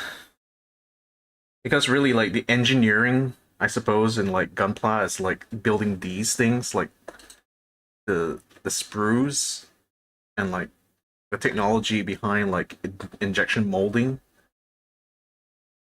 Like, there's definitely some impressive like engineering that goes into making these stuff. Like, there's a reason why like Legos, for example, are so highly regarded because they're absolute masters when it comes to doing plastic injection molding.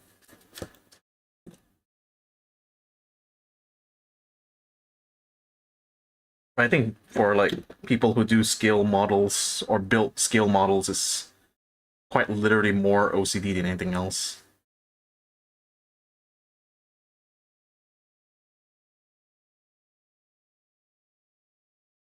It's probably also why like a lot of neurodivergent people are into this stuff.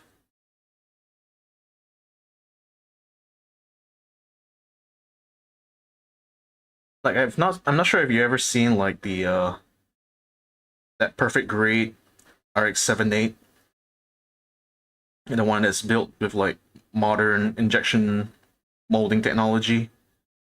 It's like they have two different types of plastics injection molded into each other, which makes it such that there's already lots of like mechanics and articulation on the part even before you cut it out of the sprue.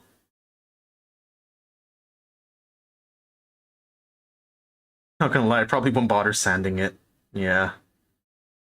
I guess that's really just on me. Because I'm actually bothering to go through like all of like the filing and sanding. And the irony is like most people who bother with this usually are like painting the plastic parts, but I'm not.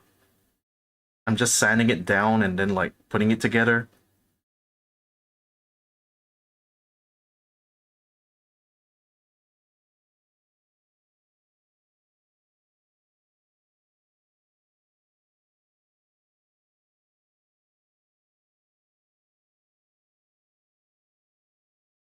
Hell, like case in point, like you know this thing that I'm using right here, this glass file,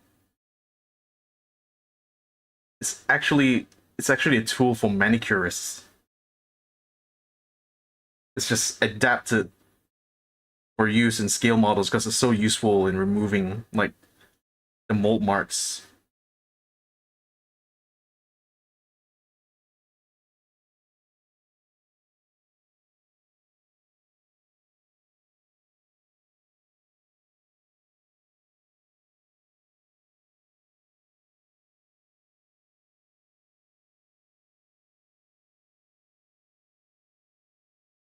Ah, nice nail tech. Oh yes. Come on, man. Come on, bro. It's like this is nanotechnology, nano machines, son.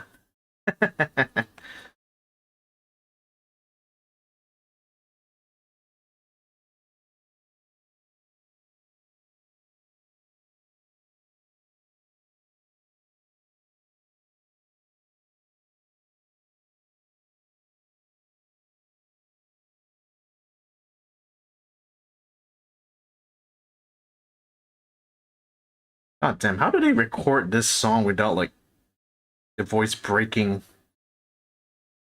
every 2 seconds? Alright, screw it. How do they even perform this live without the voice breaking?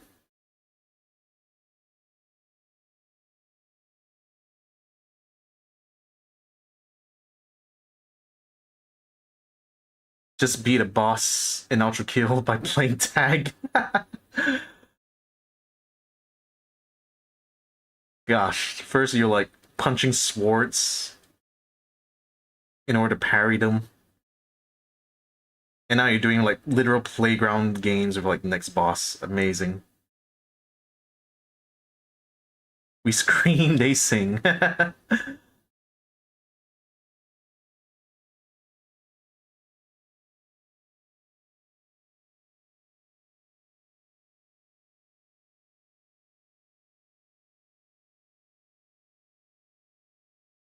We'll probably do like a melee vanilli and like just use a tape recording and lip sync the whole way.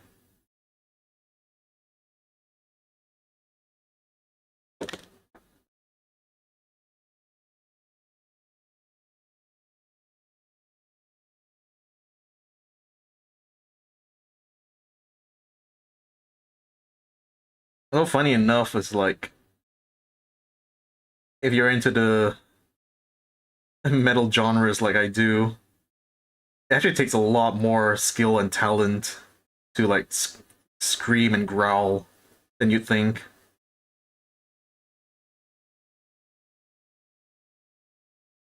People who master the craft are scary, right?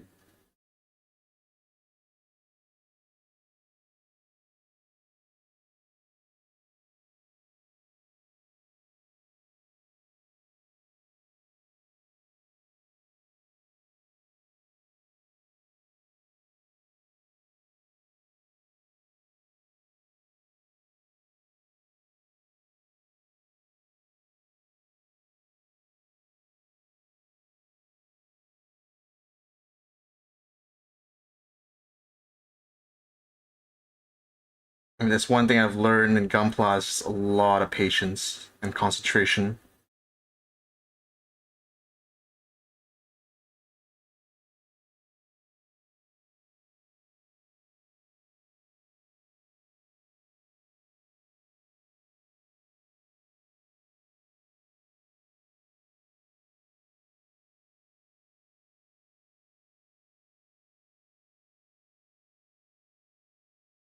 There you go.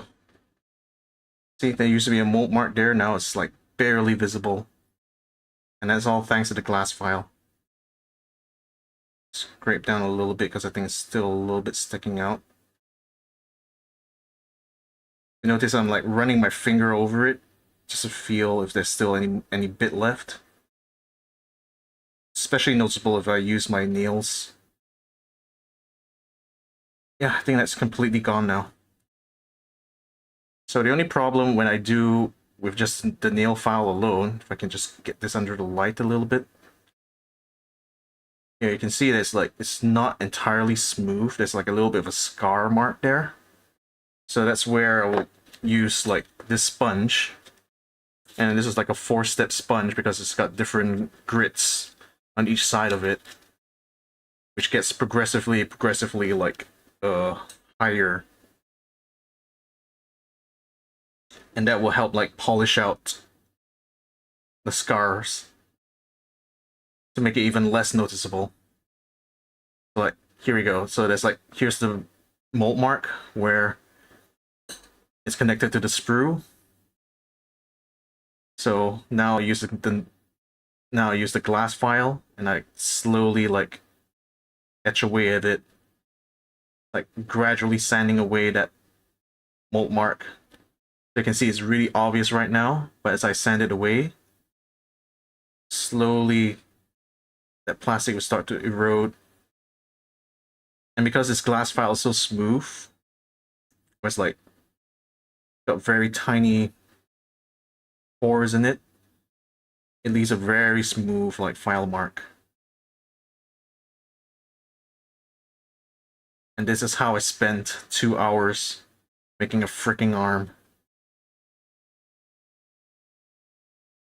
Just sanding. Lots and lots of sanding. I had a stroke. Oh my god. What happened, mate?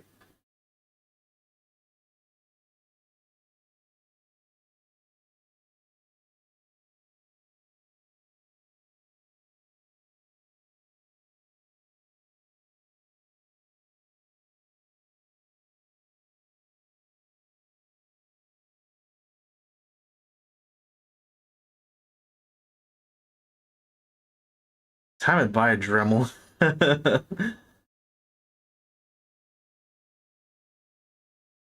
probably like, because even though I use a sponge, it doesn't end up getting like the mirror shine polish that I'm looking for. So I might have to actually use a Dremel to do that. But then again, like, kind of the missing step is really like the painting process.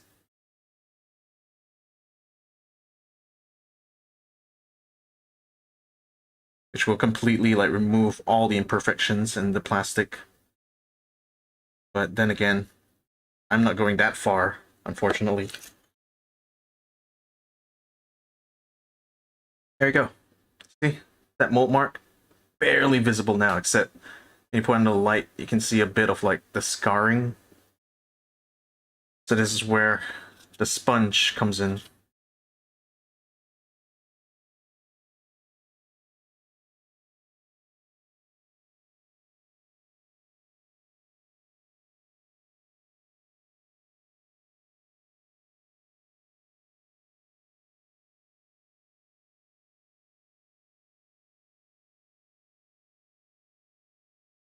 Right, so that's the filing process. Now, polish and, oh wait, removing the ridges.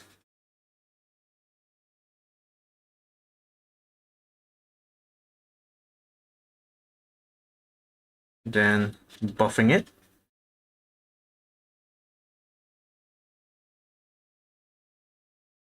And then finally the polish and shine.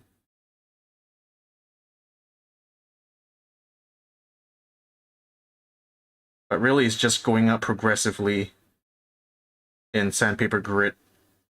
So then it will smooth out everything. And you would look at that. Like nice and shine. Exactly what I'm looking for. Well, not exactly. I'm hoping for a more glossy kind of finish. That's why I'm a bit disappointed at the sponge that I just bought. It's like my old one, unfortunately, has given up the ghost. It's got way too worn now. And these were like really cheap. So I thought they'll be able to handle the job, but not to my liking though. Hmm.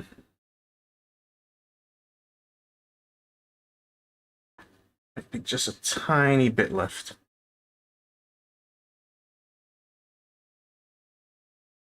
Scrape over a little.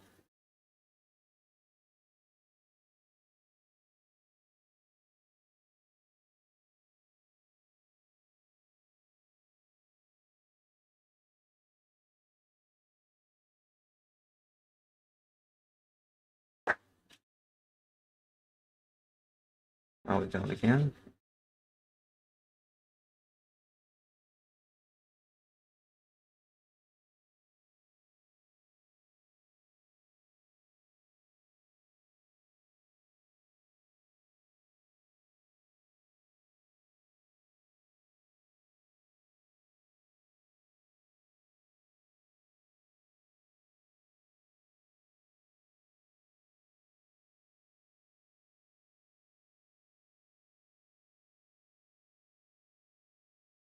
The heck?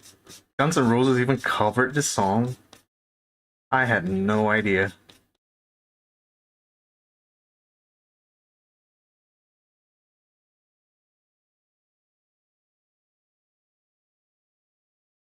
Although I swear, like, when I actually went and watched, like, Live and Let Die, they really overused the hell out of this song.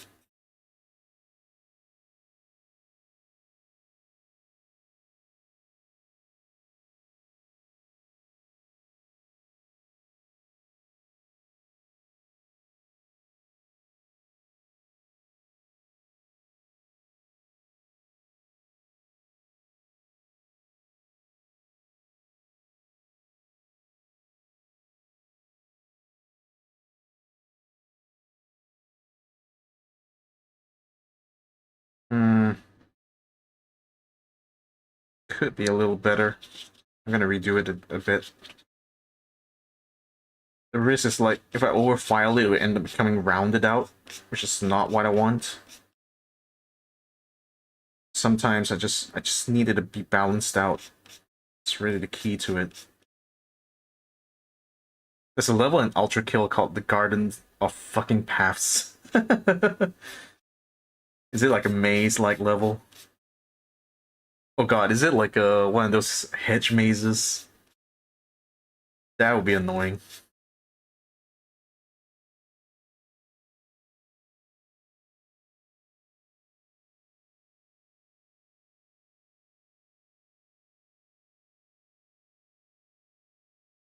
Not gonna lie though, Axl Rose is giving a lot of like Ozzy Osbourne with his cover. It's so weird.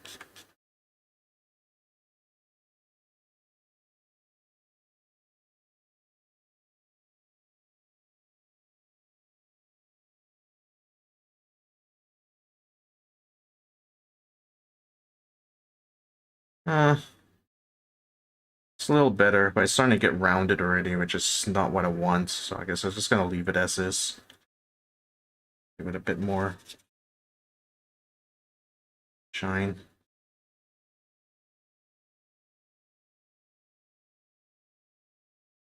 Okay, and the last bits to do here. Oh, the part is where it's gonna be a bit tricky.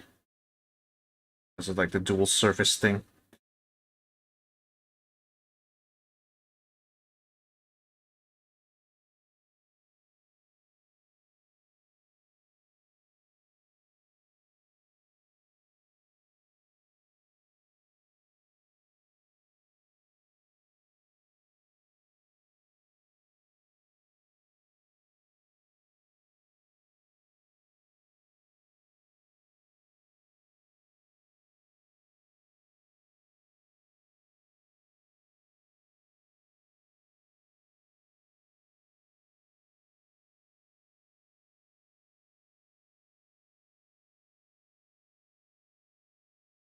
It's horrifying. I got jump scared by white headless bloody guys.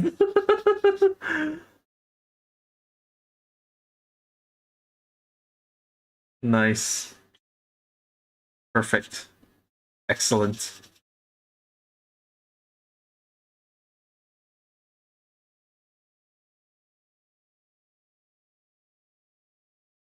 How funny it is that the UK of all kingdoms are getting jump scared by white guys.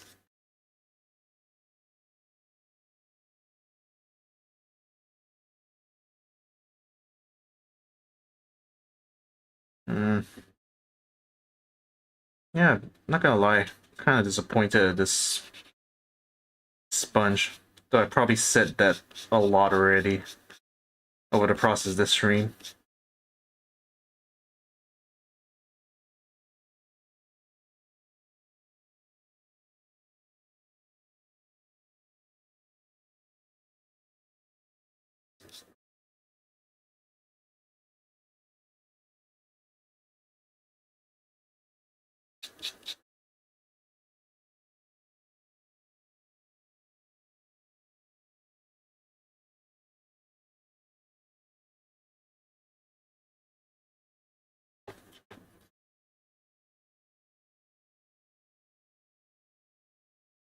Bro, to crawl close like 4 times faster than me with no walking animation and shut my underwear.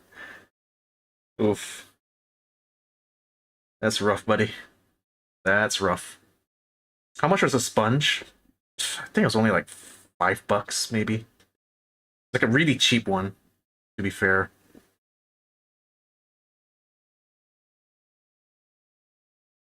But I figured, you'll probably get the job done.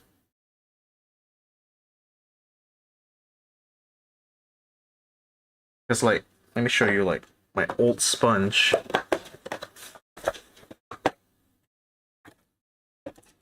This is, like, my old one. It's only got, like, 3 layers to it. But it's already got, like, super worn out already. Like, look at that. It's kind of, like, delaminating in places. I can't remember how much I bought this one for. It was definitely more than $5, that's for sure. I'm thinking at least, like, $20, maybe. Probably might want to go and find the same one again. Or probably a better one.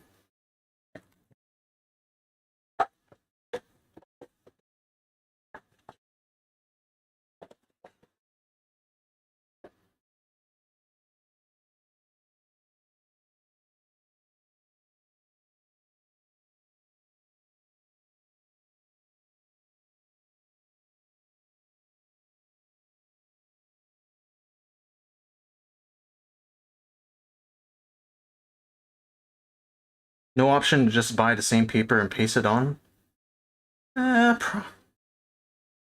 Maybe. Although the problem is I don't actually know what the actual grits are. But the thing is, like, the old sponge, like, this one definitely feels a lot more like sandpaper, but the old one is not. The old one has a more leathery feel to it. So I think it's some sort of like, I don't know, unique material. So I got no idea where to find that though. Or for all I know, it could be like super fine grit or something like that. Nano machines, yes.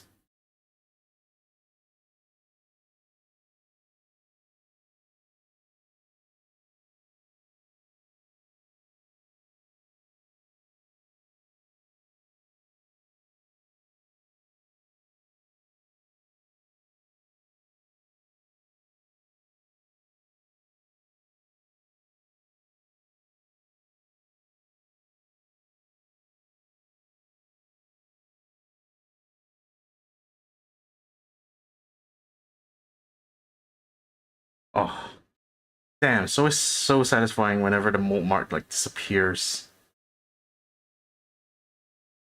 like almost invisible.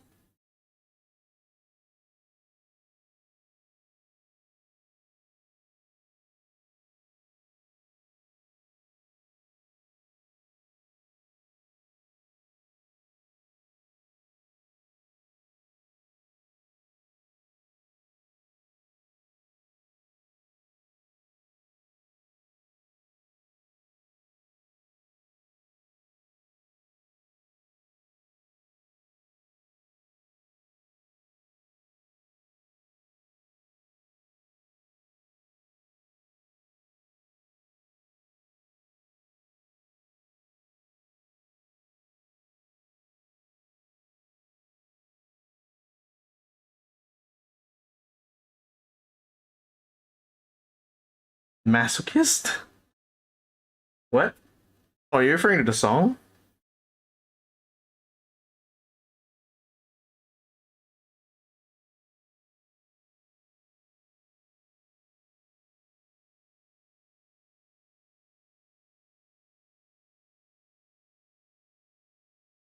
Yeah, probably that's what he said.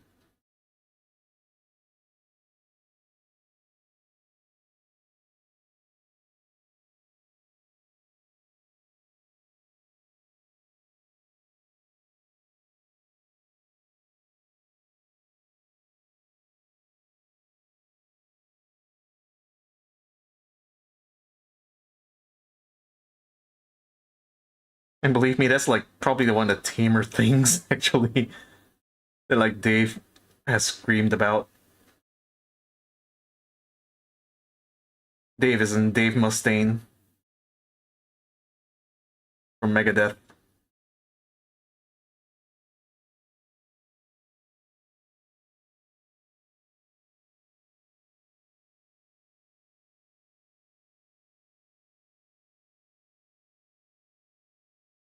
Huh.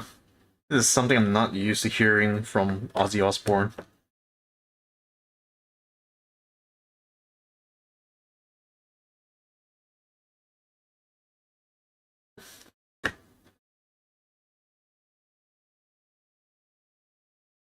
Okay, now they're going to balance out. And here we go again. More sanding.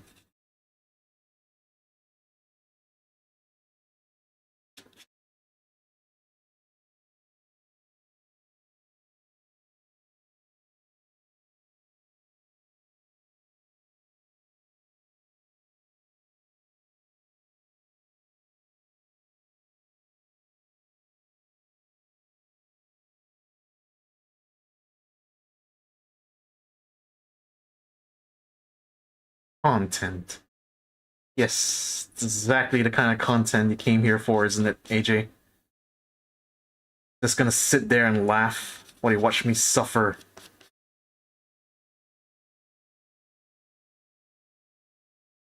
Suffer in the hell of my own making.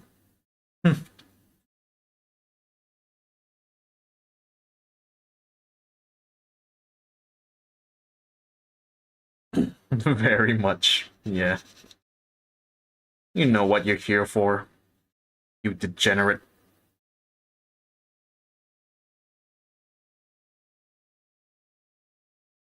Bet you like that, huh? Watching me rub and rub on stream all day long.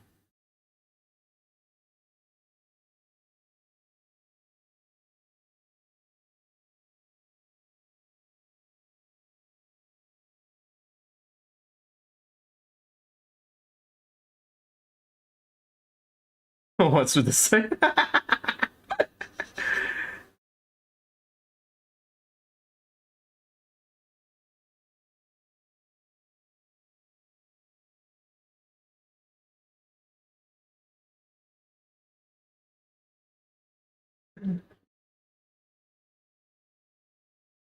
It's Ramadan.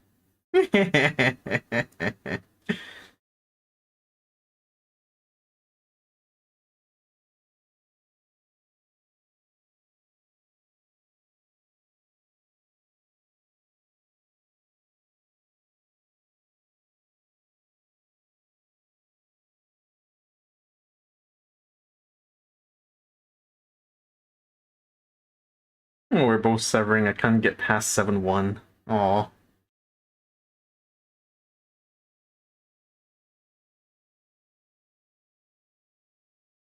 Like, you can't find the boss at the end of the level, or it's like those headless guys are just getting you every single time.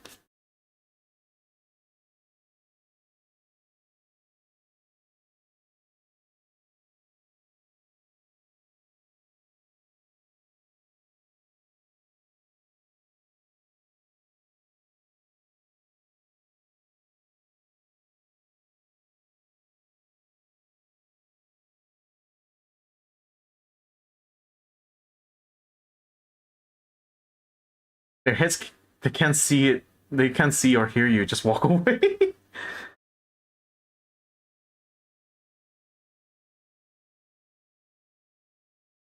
I don't know, man. It's talking about Ultra Kill, though. I'm not sure if you're familiar with that game. Oh, yeah. Now this is some classic Ozzy Osbourne.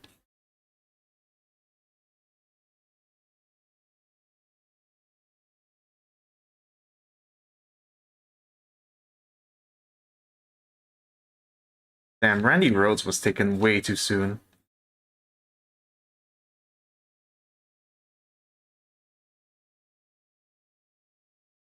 I think I know what the game is. Never played it, though.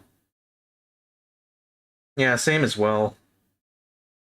But Germanica, aka United Kingdom, on my YouTube chat is playing that right now and struggling to get through it.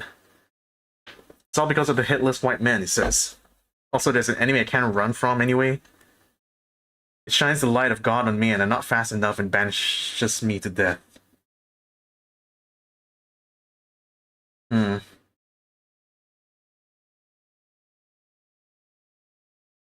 Have you tried praising Satan? I heard that that might be helpful.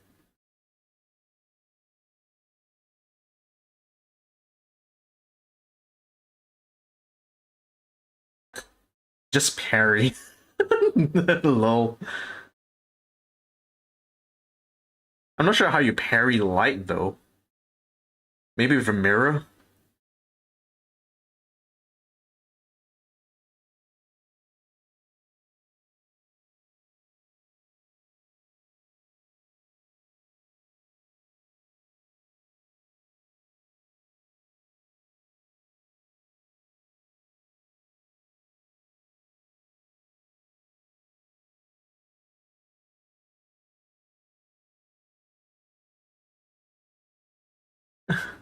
Parry the death screen. Oh, Lord. I'm not sure that works, though. Also, there are gay flying robots that teleport behind me and drones that shoot at me in the same room. Damn. Sounds like they turned the difficulty up a little too high there.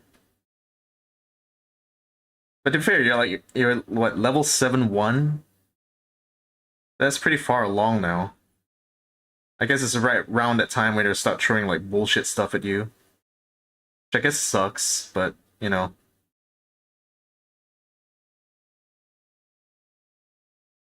Hell, even like the old school like shooters from back in the day were not above that. So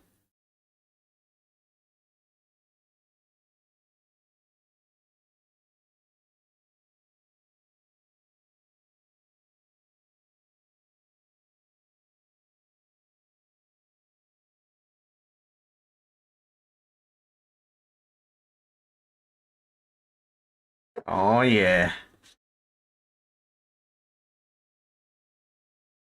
Yes, rip it, Randy Rhoads. Gosh.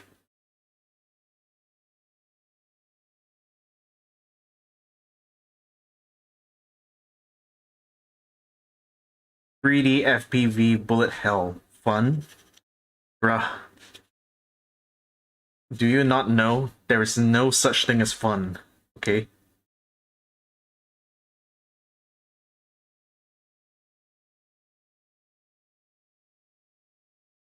There is only pain.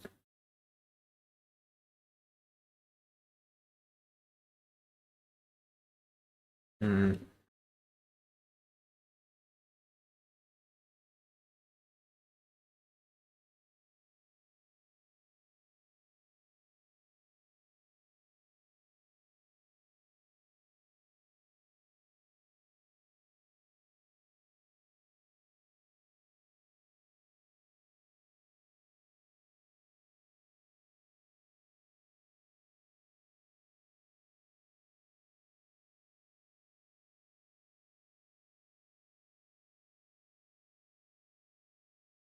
I passed the room. Oh yes, congratulations. Also playing on lenient difficulty. Aw. That's fine. You're already having trouble with it anyway, so all's fair.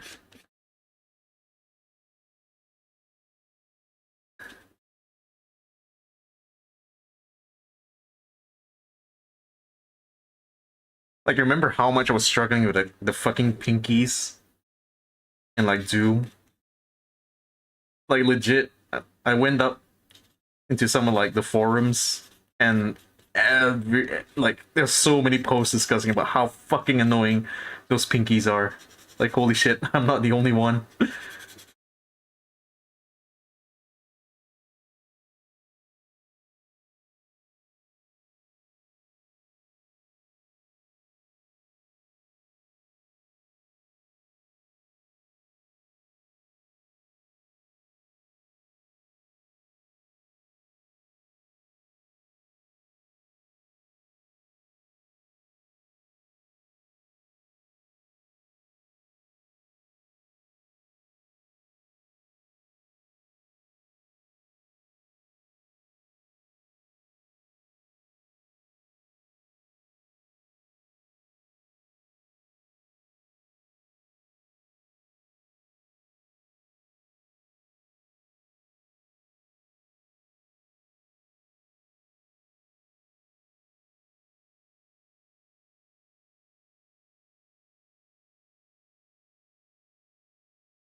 But, you know, like AJ to give you a bit of an idea, like there's some people out there who are so OP in their FPS skills that they actually need a game like that, like Ultra Kill, to actually like give them a challenge sometimes.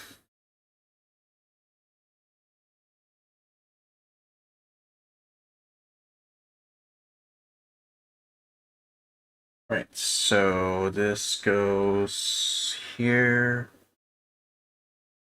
and here. Yes.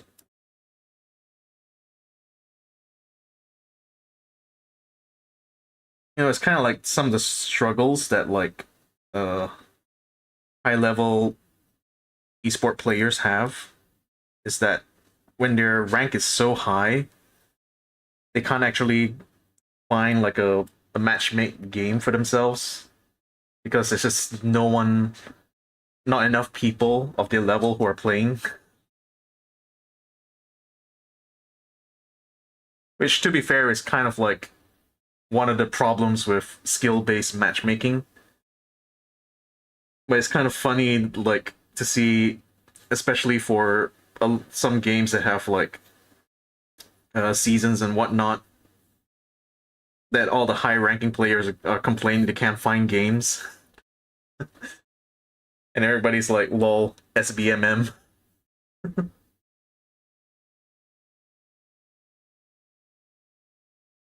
that's the thing, like, whenever they go and play like all those big competitions, it's like it's a very different meta, let's put it that way, compared to playing like pubs. So in a sense, it's like going to like a tournament to play. It's a completely different thing than trying to play at home, which sadly is kind of part of the reason why like some players would smurf instead, especially when they get too high in rank, because it's just simply becomes impossible to have fun in the very game that they've actually mastered. Just such an irony.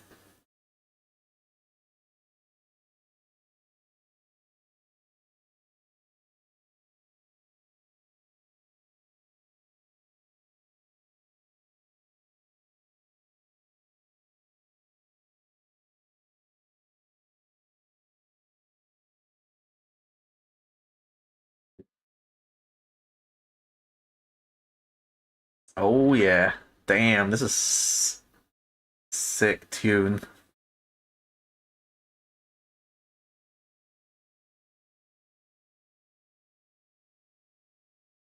Yeah, some of them say that low level's harder because it's unpredictable. It's kind of. I think the main difficulty at playing lower levels is that you don't have the same like game sense or coordination that you expect from people of a higher level. Well, speaking of levels, hey, beat the level! Congratulations, my friend.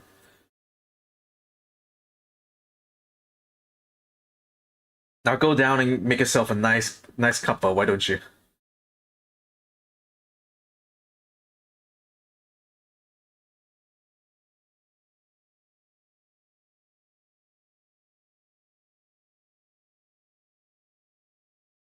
AFKing a bit, alright.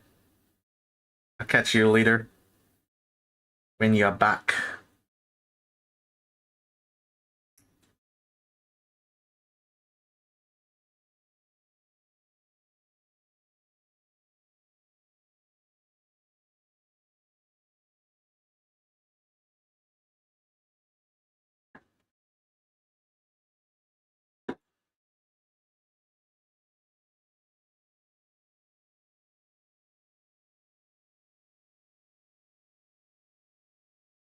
E3. Ah, here.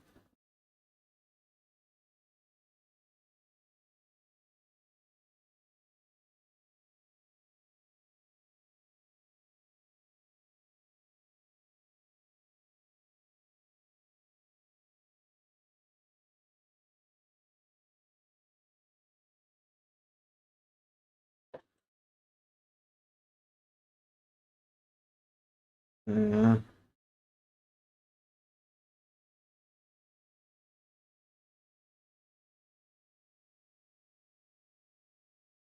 15. There we go. C215 is this piece.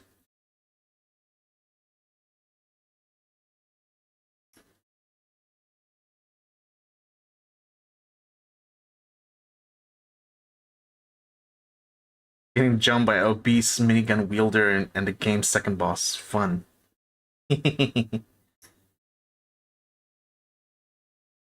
Welcome to the classic FPS experience.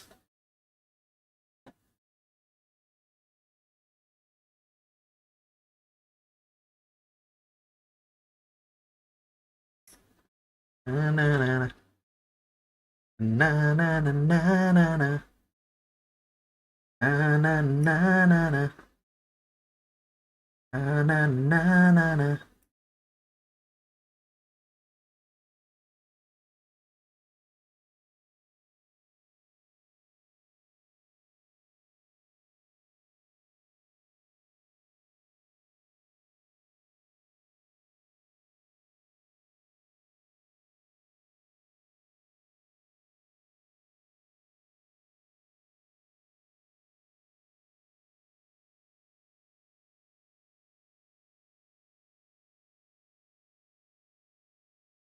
Big Ben just got bombed and fell down in front of my eyes. Oh. Does that make you shed a tear?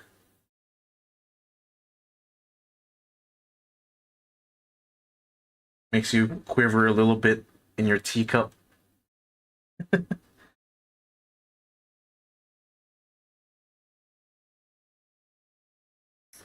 It's funny when I think about it too, right? Like, when you see, like, any American, like, disaster movie, it's always going to be, like, something hit the White House, or, like, something hit the Statue of Liberty. Whereas when it comes to the UK, it's like, oh, something hit the Big Ben.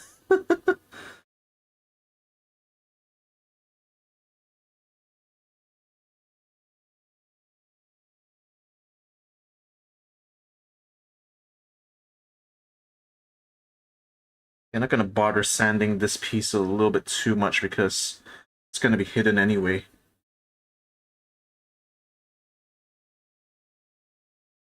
This one, though, I need to sand down quite a bit. Or at least file down. Hopefully if I do it nicely, I wouldn't actually have to do any, like, actual sanding down. White man mugged me inside Big Ben! Nice. Of course.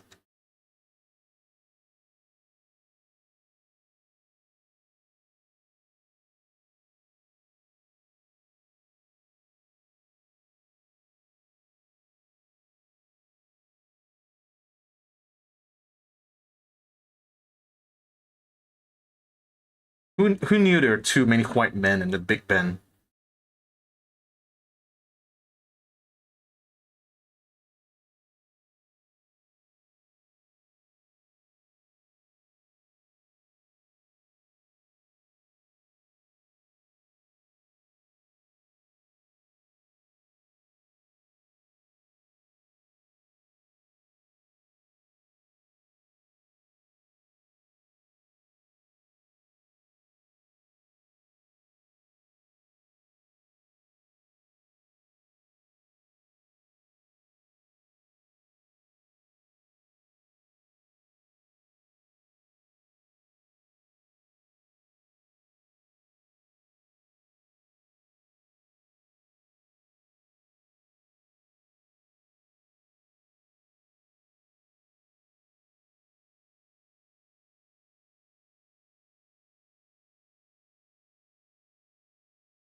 Gosh darn, no white men. You know, I bet a lot of the fellows in the colonies probably said the same thing.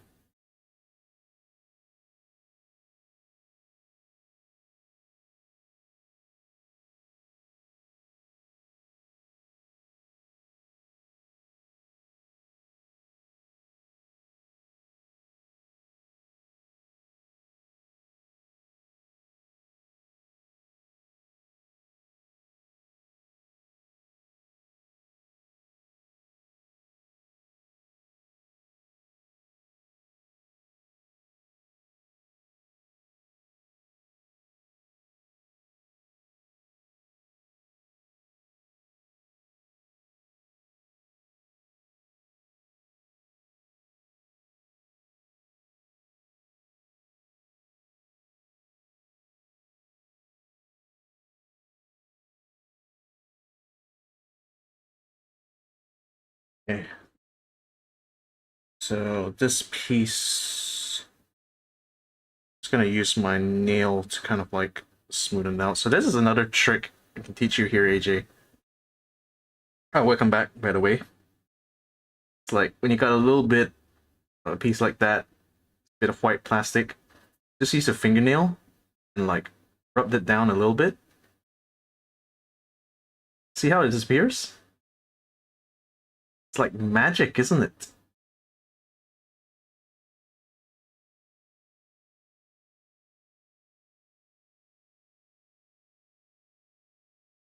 Of course, it doesn't completely remove the mold mark, but works. Did that just blow your mind? Told you, like scale modeling is like an art. I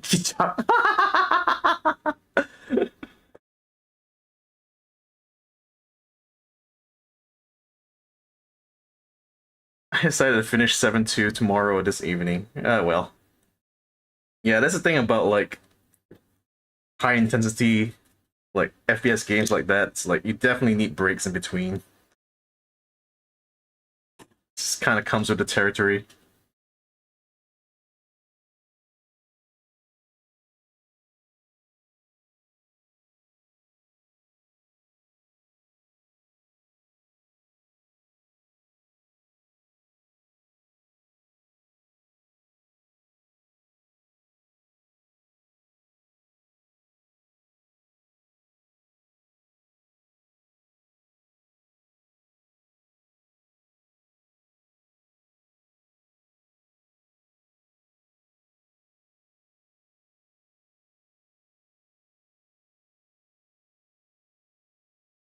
Mm,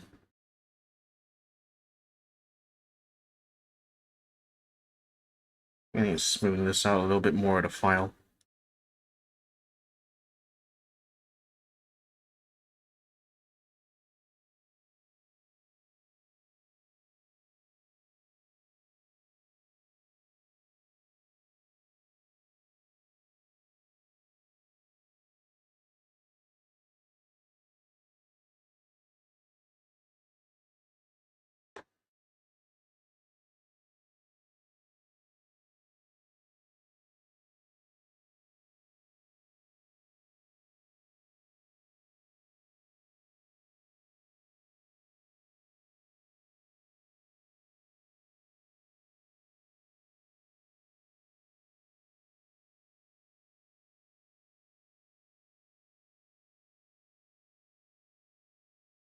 Gonna need to go in 30 minutes or so. Alright, mate. Sorry you wouldn't be able to see the rest of this arm built. Gosh. I swear the progress I've made in this is so much slower than I did with Doom, isn't it?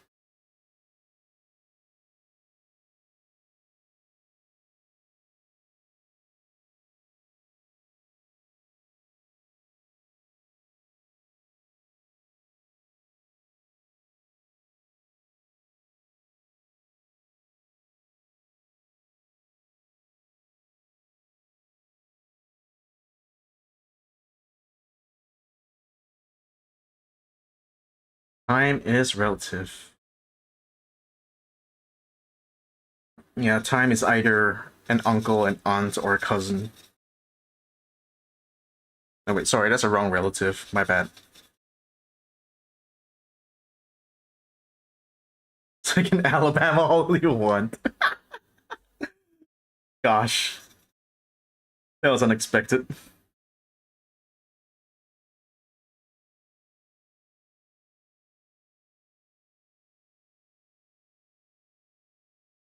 Ultra Kill's fun AF.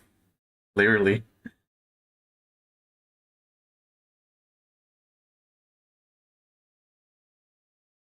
Damn, we gotta go. I think you've sort of like convinced me. I'm going to go and check it out on Steam soon. I mean, again, it's like literally right up my alley, right?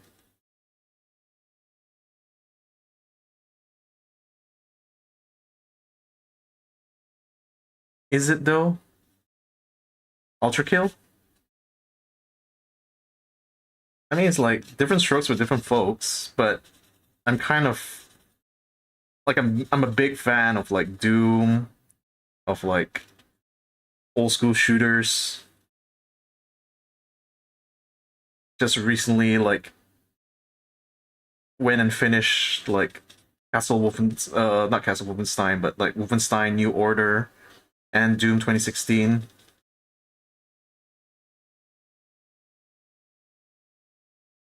I said like different strokes for different folks.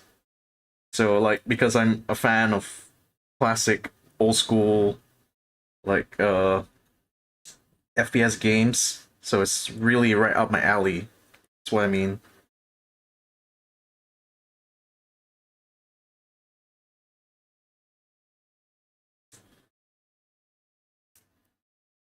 WTF, is that a thing? What? You mean like old school FPS games? Different strokes for different folks? Yeah, it literally is a saying. It sounds so wrong. Strokes. Dude, there was literally a TV show called Different Strokes. So not as innuendo felt as you as you think.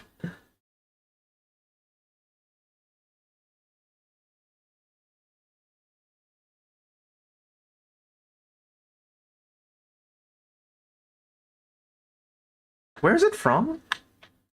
I actually don't know. Like, let me go and Google that for you.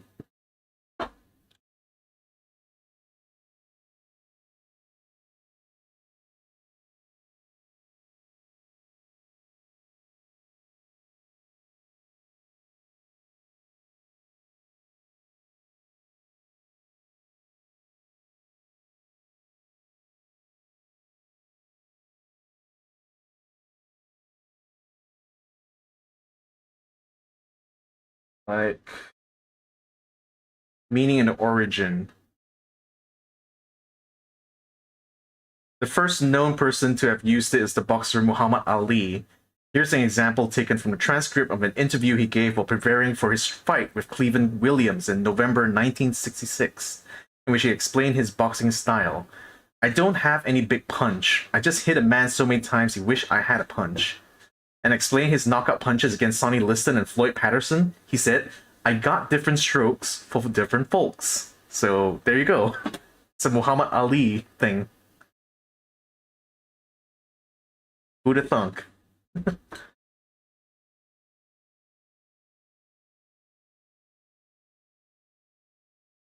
And like in that context, yeah, it's like different strokes, different like maneuvers, I guess, is his meaning.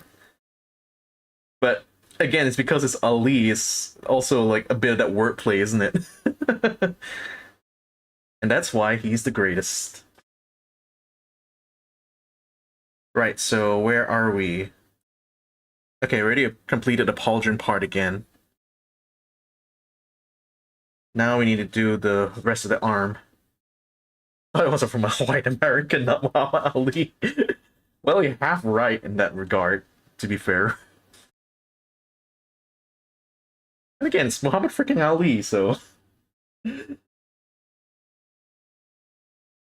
course, it's got like some of the quotable quotes of all time.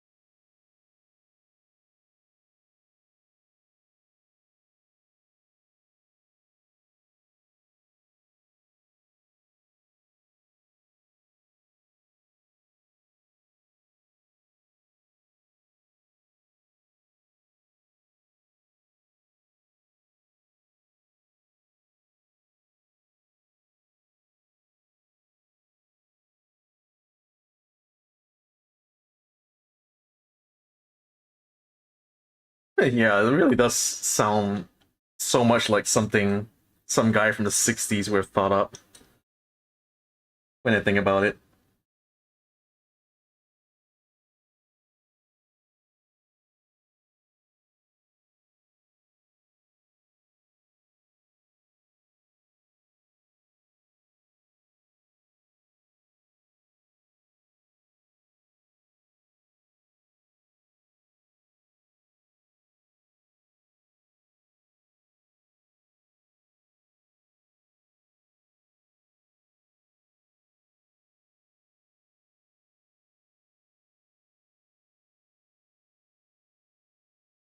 I've been trying to search if there's a place I can do gigs at. Fast jobs just as a bunch of normal retail like Pizza Hut.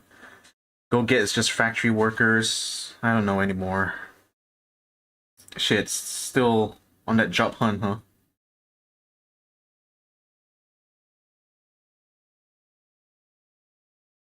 I mean, shit. Not even sure how exactly to help or advise with that though. I mean, honestly, with like the line of work I do, it's not like I go around like trying to get job interviews and stuff. It's quite literally like jobs come and find me. So that's I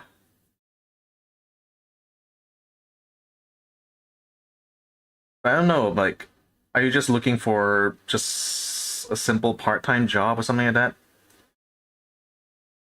United Kingdom identifies as TET. I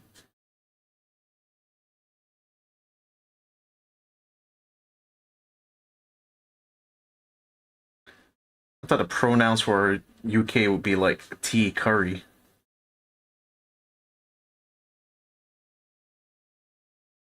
Because all it seems that UK does is like co-op other people's cultures. Oof. Yeah, hunt is a strong word. My resume ain't flying just yet. While searching for a good engineering job, fair enough. Something to kind of like fill in the time in between, huh?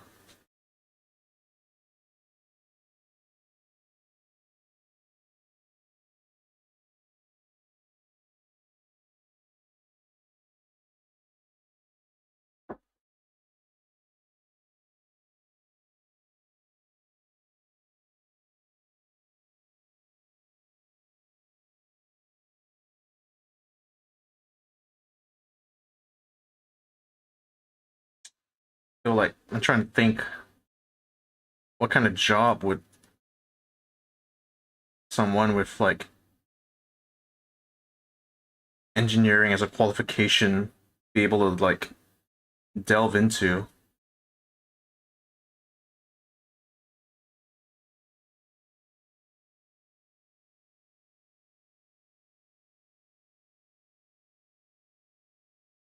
Yeah, I'm just really not sure.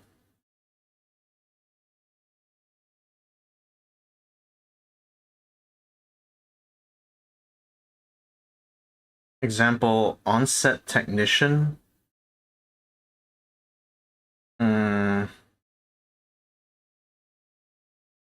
prop maker. That's only if there's like productions that require that though. You might be able to find something like I don't know, tech support maybe. I don't mean tech support in like the uh traditional sense, as in like the droney sort of like office position of a tech support guy, but more like on-site support. Deutsche Engineering. I can identify as Britain too. Can't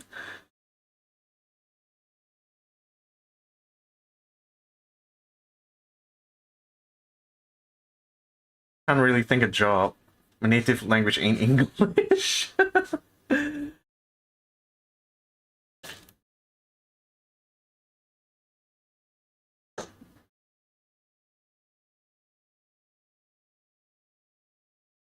Yeah, I'm really not sure.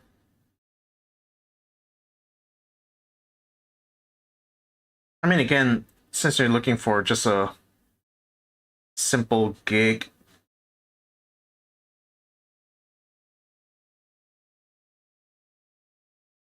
I'm really not sure what is there that you can use your engineering qualifications for, though.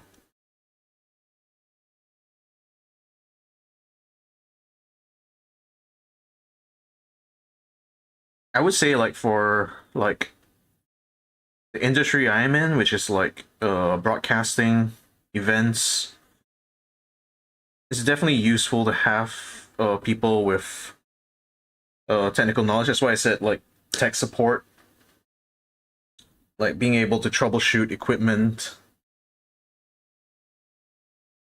that can become helpful.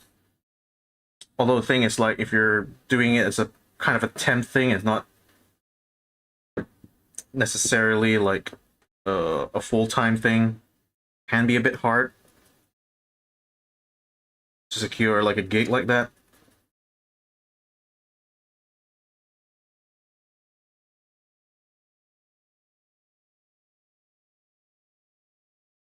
Well, can't say Malaysian native is not English though.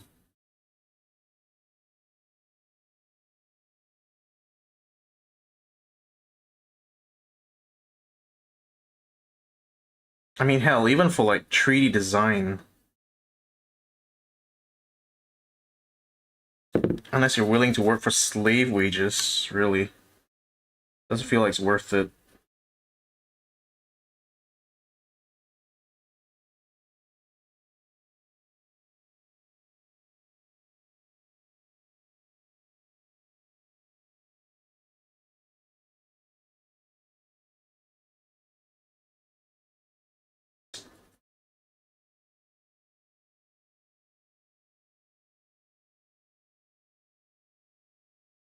Like, it's at the kind of level where you might as well be like setting up your own Fiverr and just doing like random shit.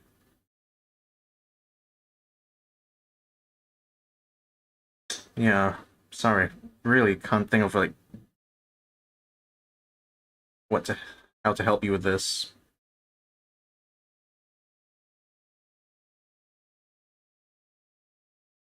I mean, hell, it's not like I've been exploring the job market recently.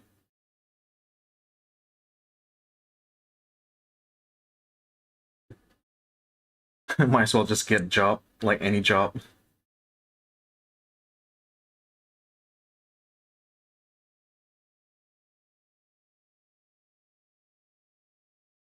It's okay, good enough to get a rant. Yeah,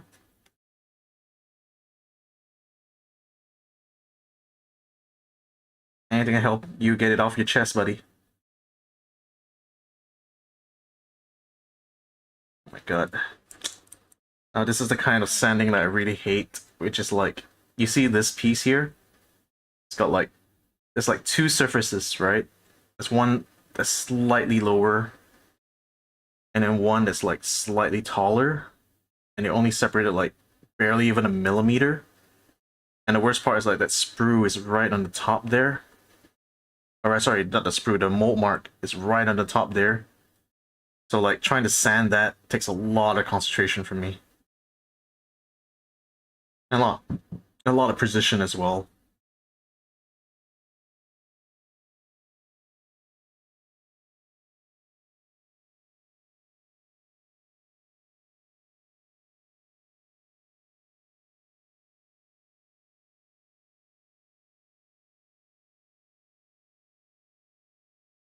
But, you know, sometimes it can be a bit of a blessing as well. Like, say if you find a part-time job that doesn't necessarily have anything to do with your actual field of study, it can still count as experience.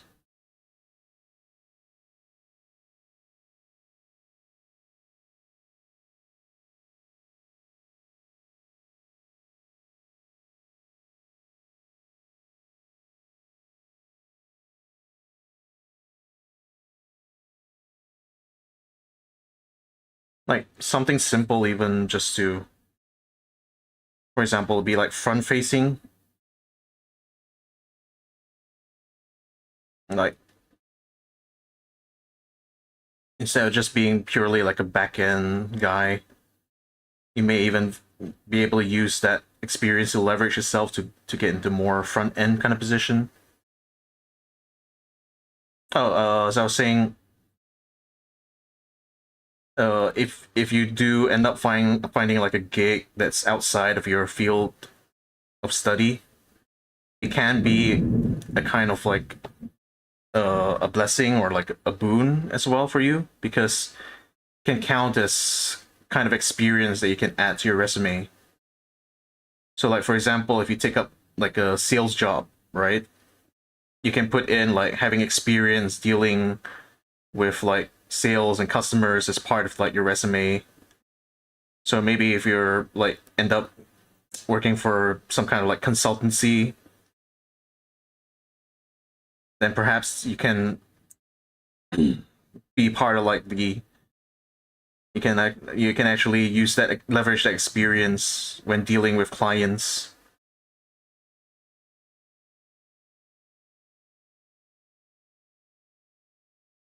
Which sometimes like which I think especially for highly technical fields like engineering or programming, sometimes having someone who is able to deal with like the layperson, like clients especially, like don't necessarily need to know,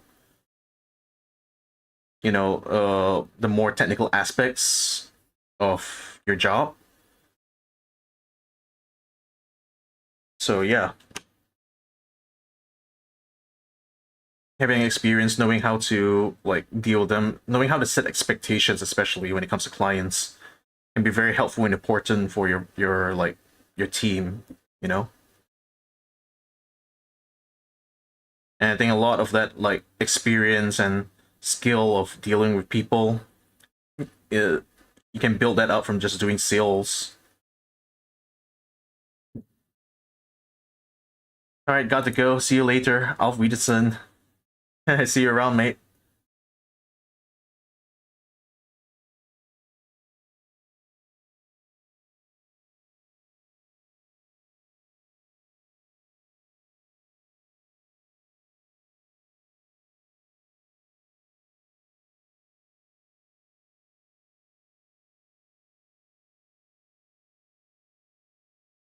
Gosh, makes me feel old listening to this. Like back in the fucking day, I swear, this was the shit. It's like if you knew how to play this riff, like you're a fucking guitar god.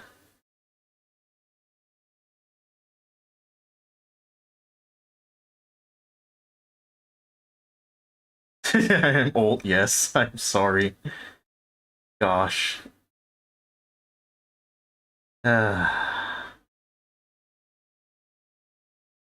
Such is a curse of growing up, huh?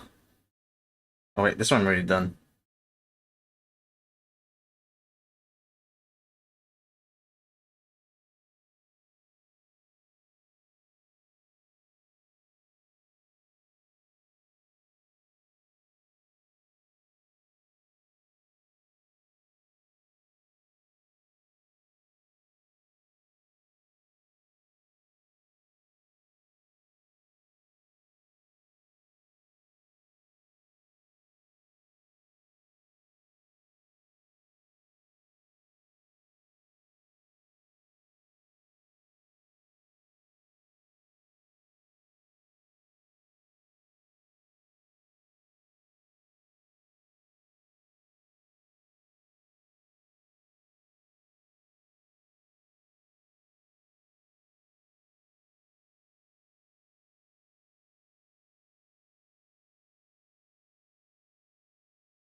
Funny because you because there's no face cam there, you can't see how much I'm headbanging right now to this tune.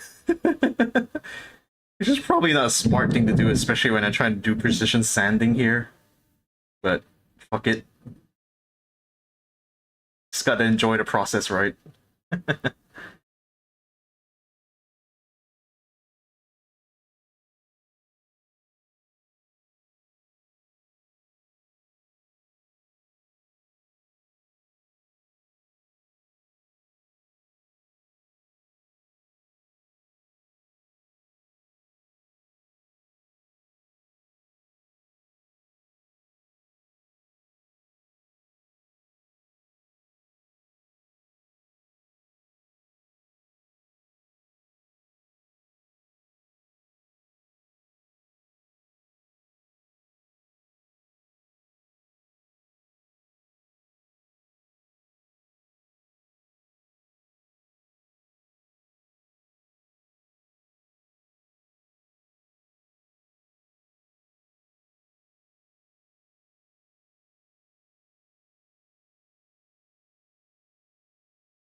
Oh my god.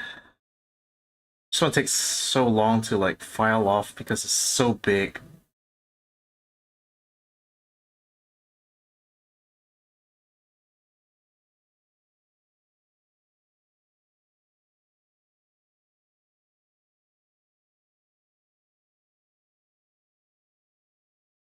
And also because I don't want to like impose this file on any bigger surface than I need to right now. Which, and this is actually making it a little bit harder on myself, actually.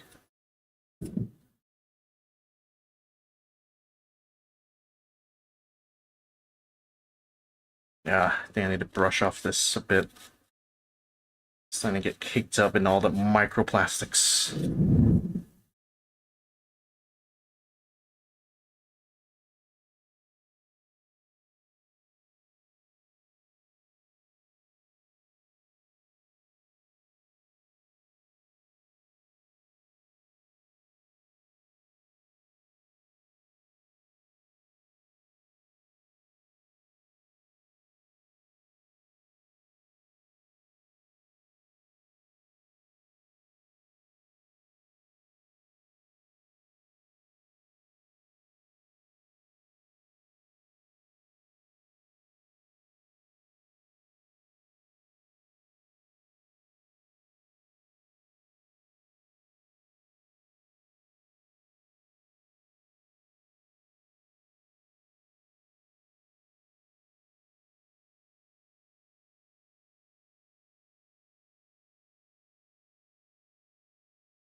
Anyway, AJ, before you end up leaving or whatnot, thanks though for dropping by. This is just really like a beta test. So I try to plan how I want to like document my attempt at building an RC car. And so far I've learned a couple of things. Like number one, I need a bigger workspace than what I have right now in front of my computer. So I may actually end up having to like rearrange my furniture if I actually want to move forward with doing the RC build at home. I was actually contemplating like just doing it outside, like find a nice little park bench somewhere and like just do the work.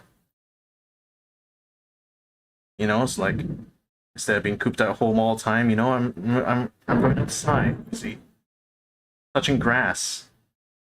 Eh, lol.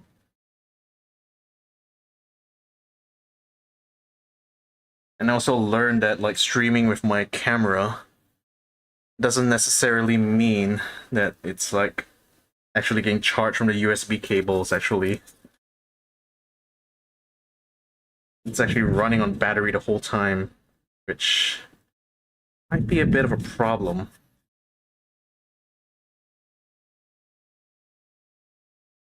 Touching grass, doing non-touching grass stuff. When was the last time you touched grass, huh?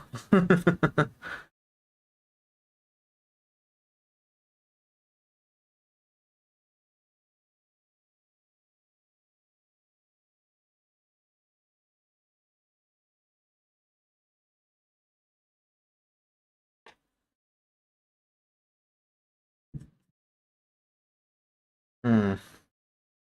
I'm not sure if that's. I can see it here.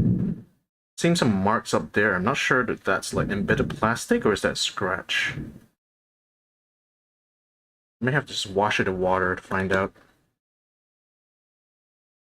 Just today morning, I sweep the leaves. The leaves are not grass though, right?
But yeah, I mean, still have to see about how exactly I want to go about it.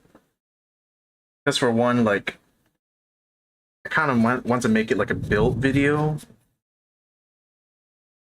but at the same time, like, semi-educational, even though, you know, I'm doing this for the first time, as in, like, building an RC car, but using all the kind of experience I've accrued so far from, like, building scale models to doing something a little bit more engineering focused, in a sense. It is kind of like a leap, but not something that I'm inherently unfamiliar with. I mean, heck, I deal with like computers and machines all the time. Have a inherent fascination when it comes to mechanics. So doing something like this is not exactly outside of my own interests. Ah!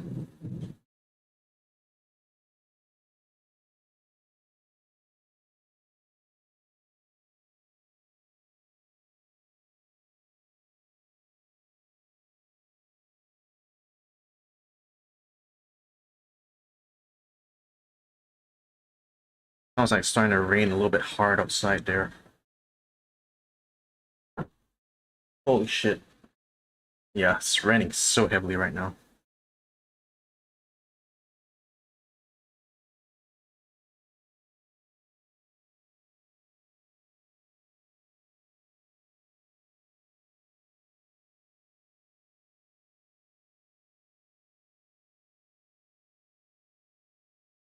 Oh yeah.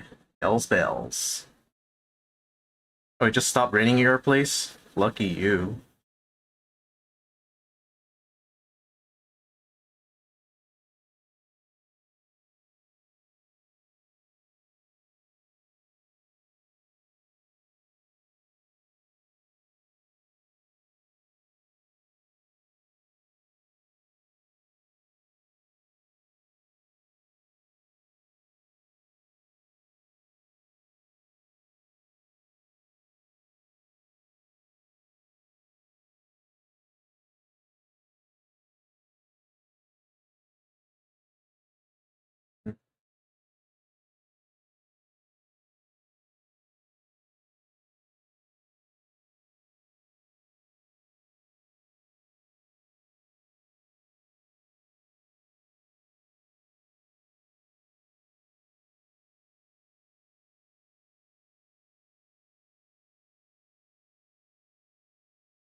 Is it done? Is it? Oh wait, no. There's this piece I still have left to polish. Ah.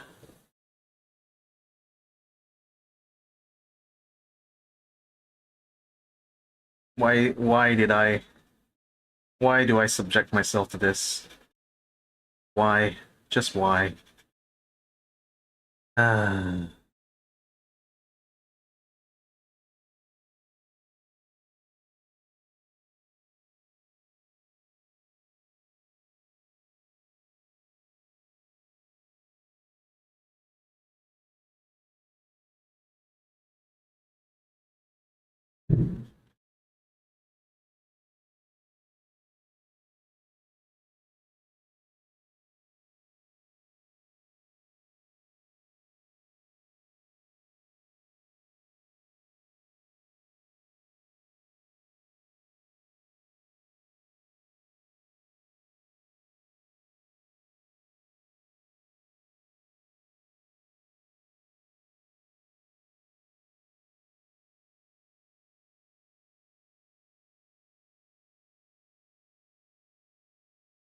Think of it as meditation. See, the thing is, like, at the end of meditation, there's usually a sense of nirvana.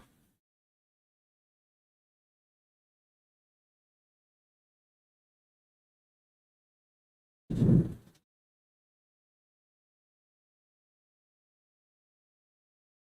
like a journey into the inner reach of your soul, isn't it?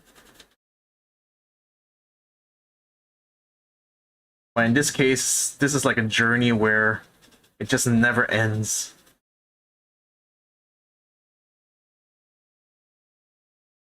It's like you're constantly seeing the light at the end of the tunnel, but no matter far you walk, how far you've come, you're still staring at the same damn light.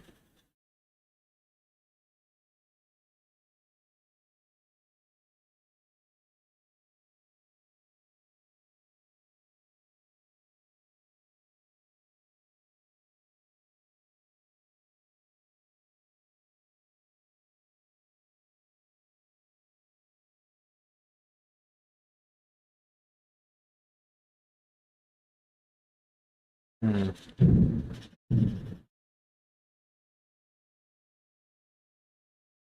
Oh yeah, another AC/DC classic.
Done.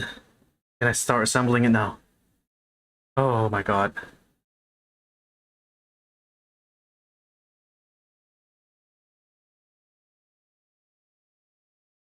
Okay, listen to this. Listen to this.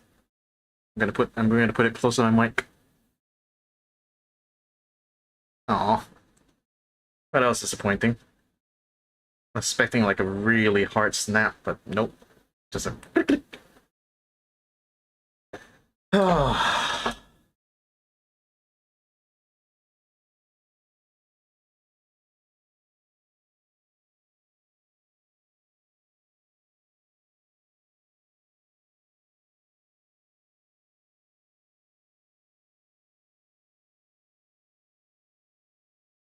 Couple of joints pieces I need to put together.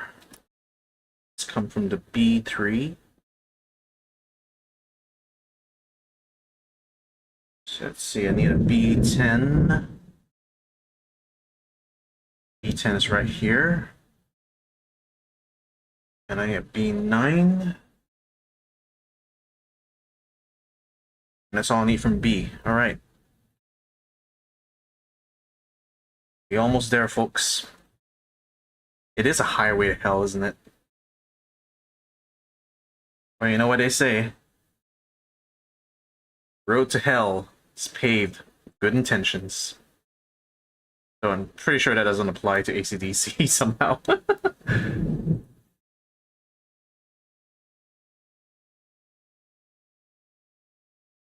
But you know, it's not like, you know, it's not like I'm forced to build this.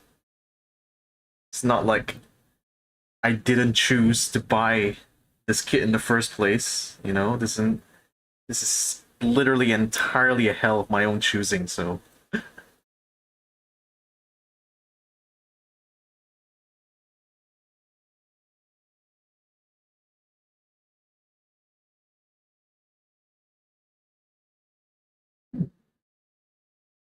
so that's the B tree done.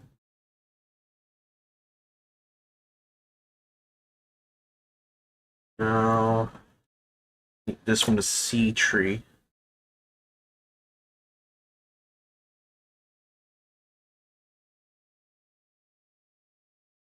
This is C2, 6 and 7, so that's these two bits here. This one, this one.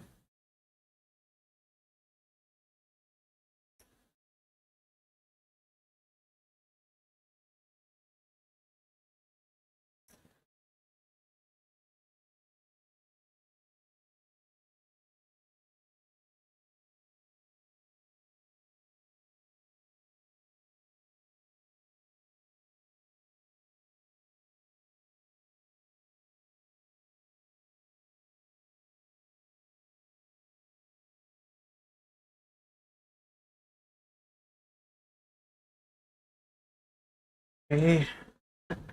Then I need the A2 piece number 32. Where is it? There we go. Right at the corner here.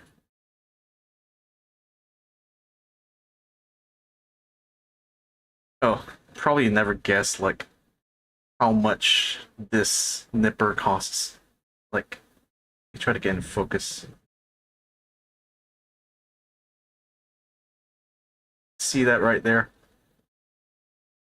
It's engraved on it. I'm not sure you recognize it. I don't know. Isn't it like 20? Oh, my sweet summer child.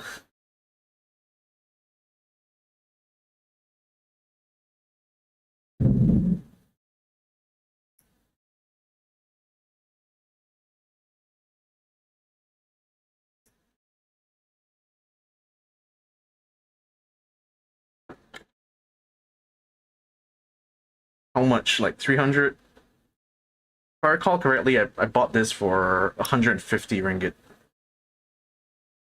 And it's not like any normal nipper, even. It's like, it's crazy smooth. It's like, let me see if I can demonstrate. I'm gonna use a sacrificial piece here. Like,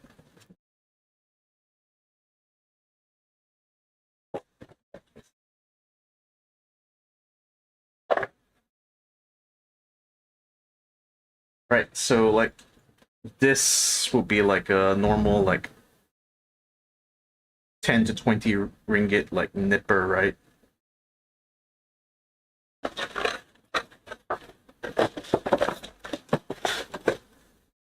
So if I were to get, oh, actually I don't need to use this sprue, I can just use this piece. So I got this piece over here, right? See if I can get good focus on it. There we go. So if I use like a normal nipper and I cut it,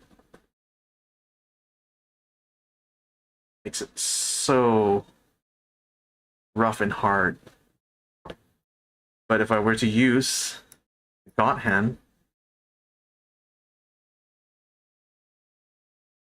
look at that. Snaps right through like butter. Doesn't even make a sound.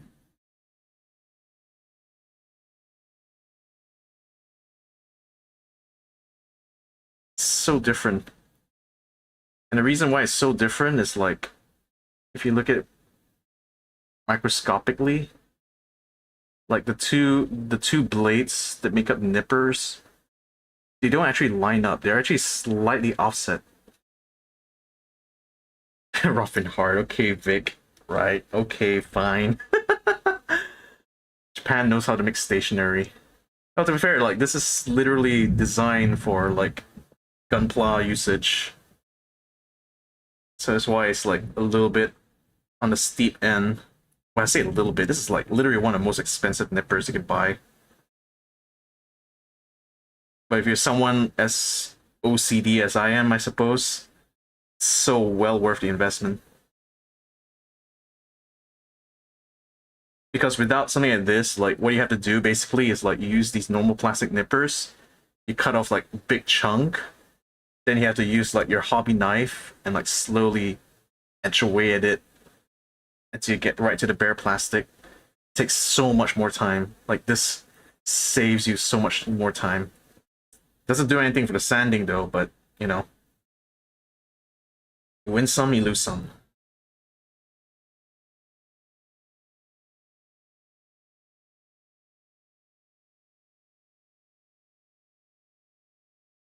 And see, it's like one pinch cut, right? Not only cuts so smoothly, but it doesn't stress the plastic either. So the cut you have is like very clean, and especially once you start sanding it down, it's why the mold marks can be so invisible.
Sand down.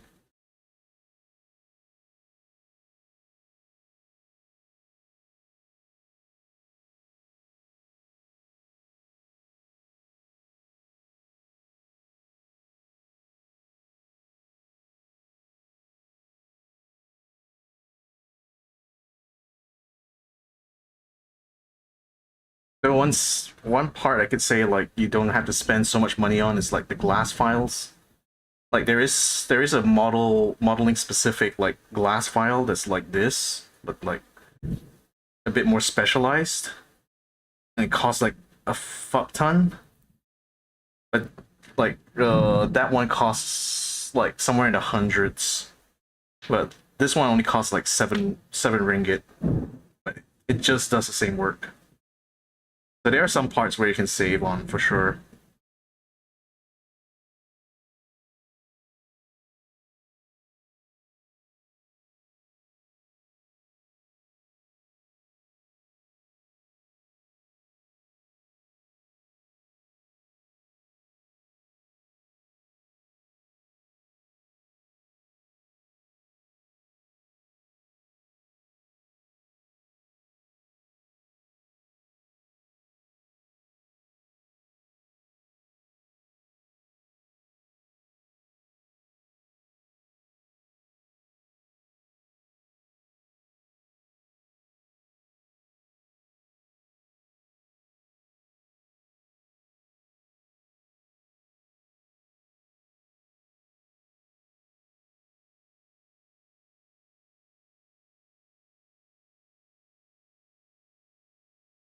Just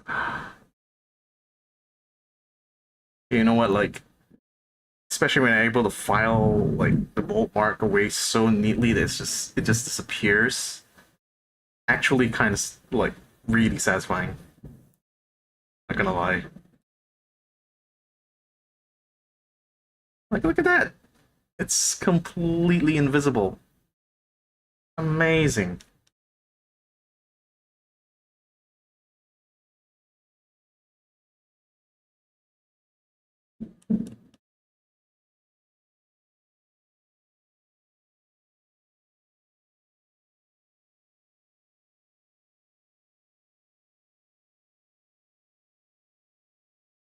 Hmm. You can nip that down just a little bit more. There we go. Just save me a little bit more time on the sanding, or the filing part, I should say.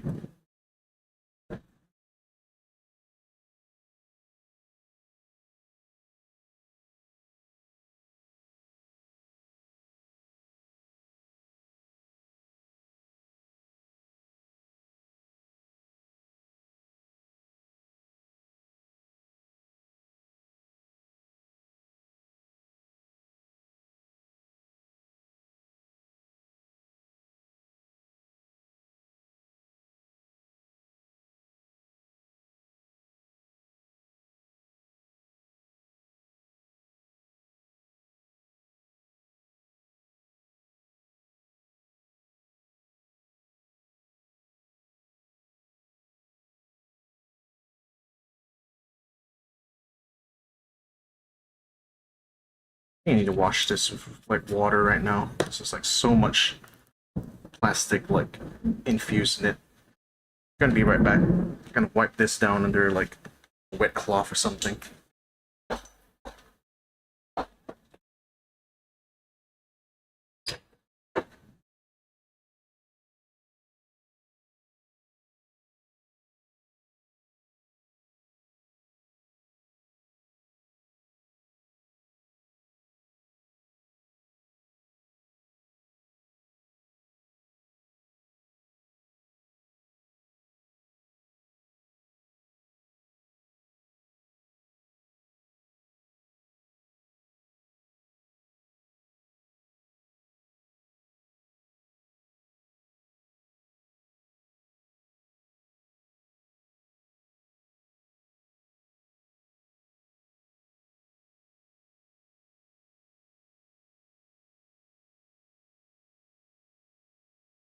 It is actually pouring so hard out there right now.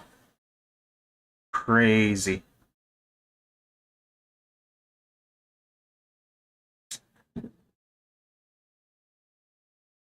Yeah, it looks a little bit better. Let's brush it down a little bit more. Almost spick and span. We'll just have to do.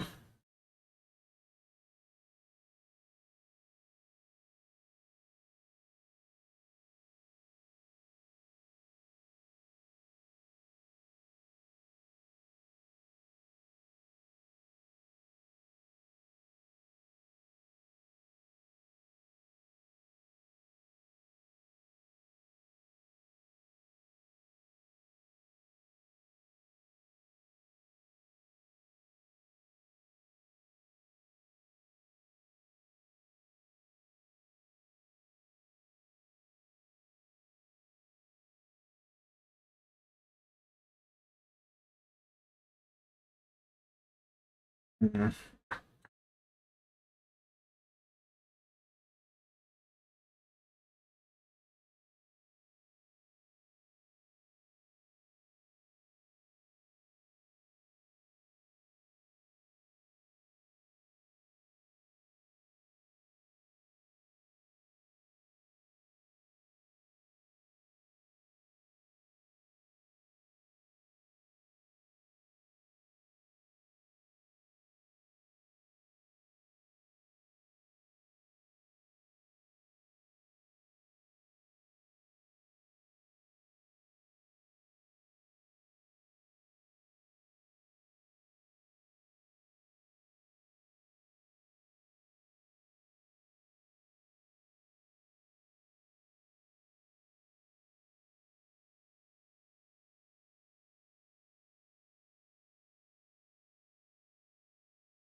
Good enough.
Oh yeah, Motorhead.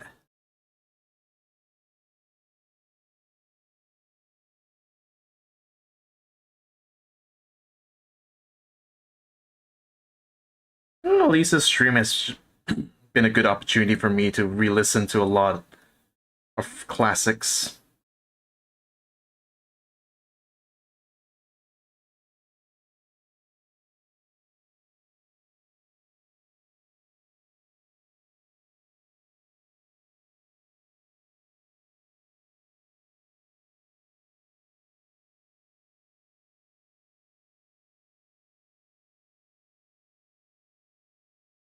Whew. Nostalgia writing. Hell yeah.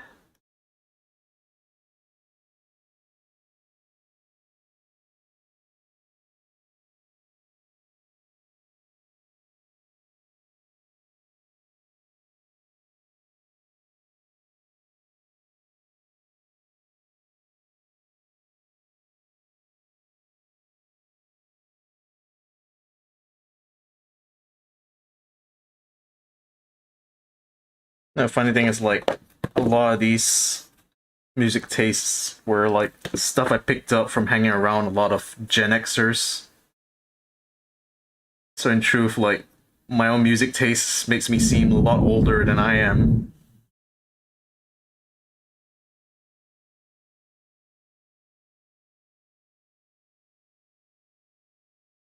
I don't care. Classics are classics. Always gotta pay tribute to those that came before, right?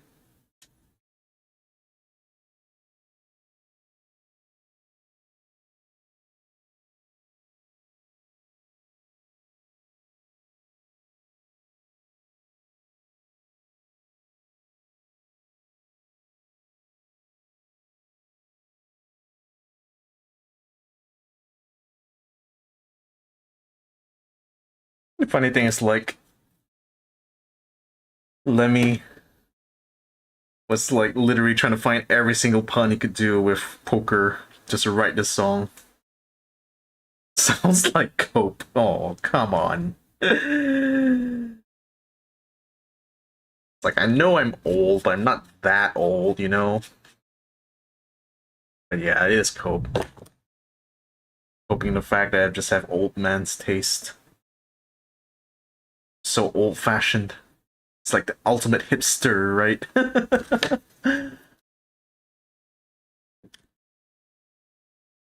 Dun dun dun dun dun dun dun dun dun dun dun.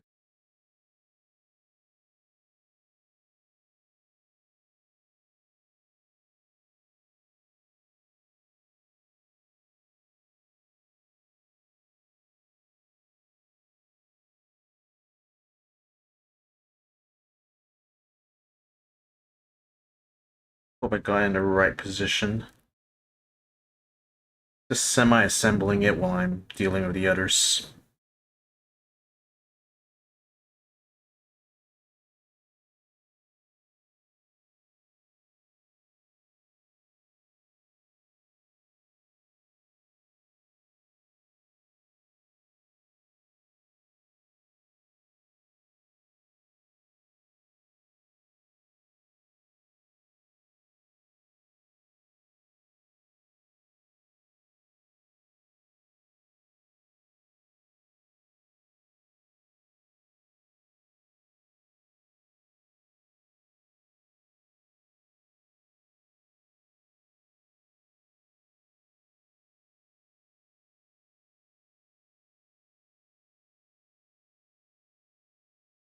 Sorry.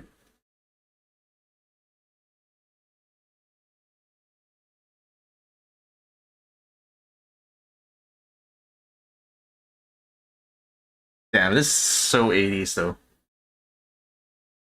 Sisters of Mercy. I actually never heard of this one.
I'm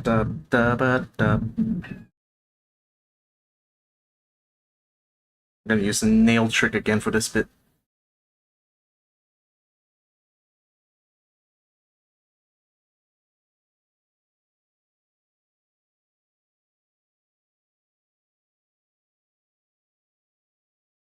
Eh, kinda. Anyways, I'm hoping that, like, once this piece is assembled, it won't be so visible, that mold mark. Right. Now, finally, and try to put them together. Wait, can we? Hang on. Still a little bit more to rub off of this one.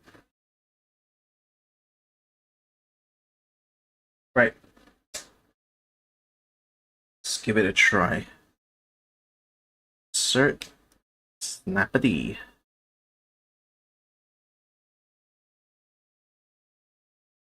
Then this one, the element that rotates has to be in front.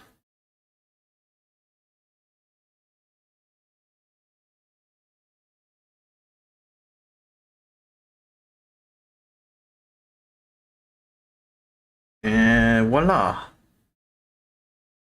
That's another arm piece. Now we just need to integrate this with the pauldron. Is it called pauldrons, right? Shit, I don't even know anymore. Way more satisfying click on that one. Then we'll make the ball into the hole.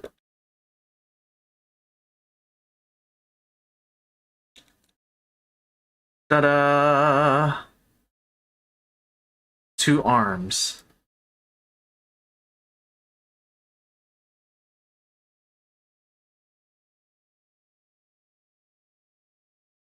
Ladies and gentlemen, we're somewhere. Don't know exactly where, but we're definitely getting somewhere.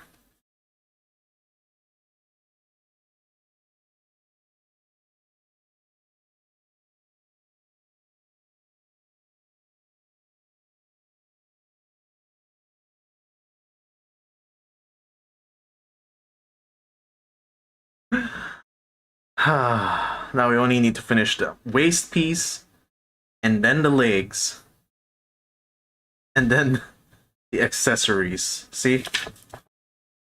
We're already done with this, sort of this bit.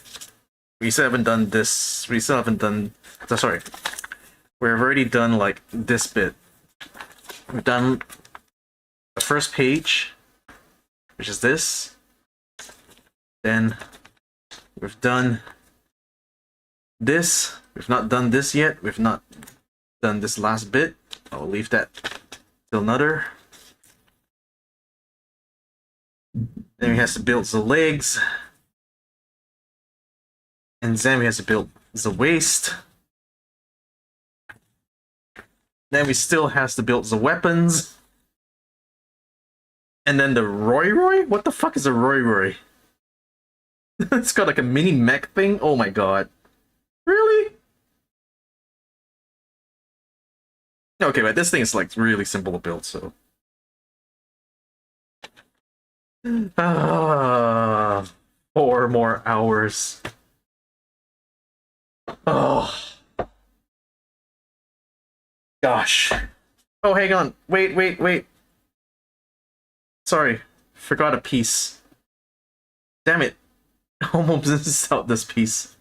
It's okay. This one's meant to go here.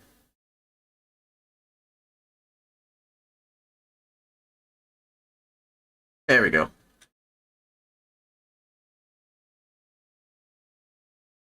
Yay! Progress! Ah.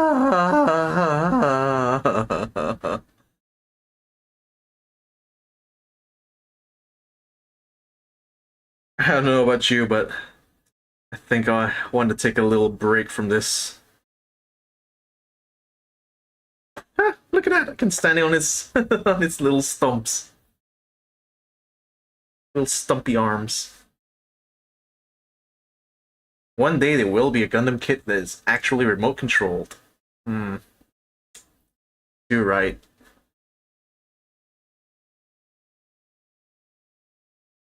Although if I recall correctly, I think there was someone who made like a fully working like mech that can shoot tennis balls. Gorilla, yeah. It's kind of giving Gorilla, doesn't he?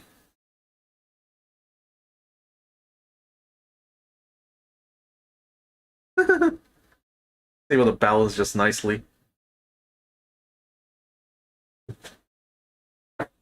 Let me go sweep away some of the plastic bits.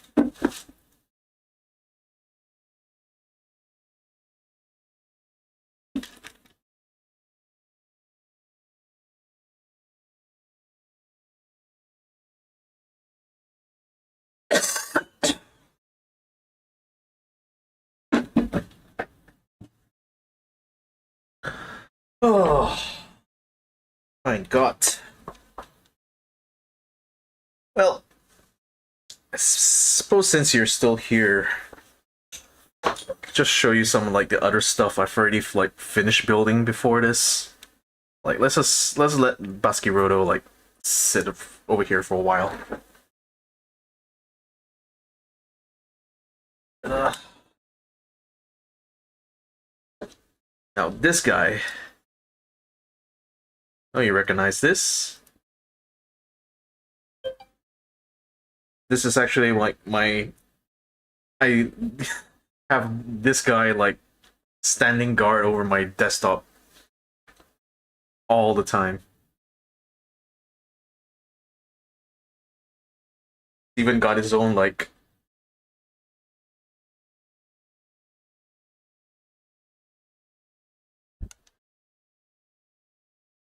little launch base thingy. Don't know the name, but I do recognize. Yeah, this is like the classic Gundam, the RX-78, like the OG Gundam. It's like the entry. It's actually the entry grade level one, which is like super simple to build, super cheap as well. It's only like 30 ringgit. Yeah. The dock came separately though. The dock is like it's actually a universal one. It's meant for you to like display whichever Gundams you like.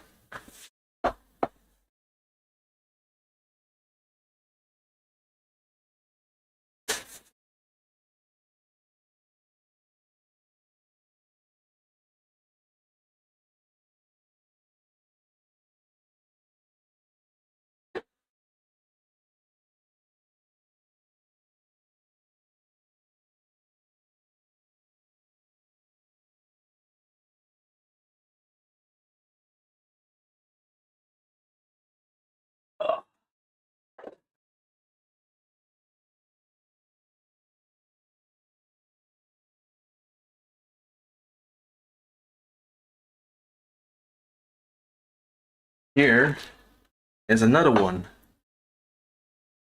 This one is a high grade version.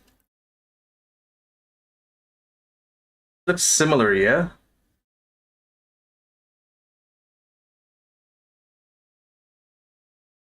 But this comes with a whole set of like shield and weapons and stuff.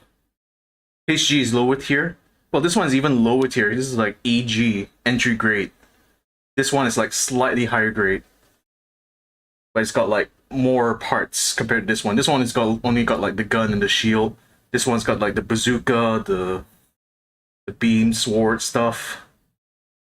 And generally it's like a more posable model compared to this one. The one I'm building, like this one, I'm not sure. I don't think it falls into any grade because it's not technically a gunpla. So, but I suppose it's closer to like HG rather than the EG that I have here. So that's like one here. This one's HG, EG, and God knows what this one is.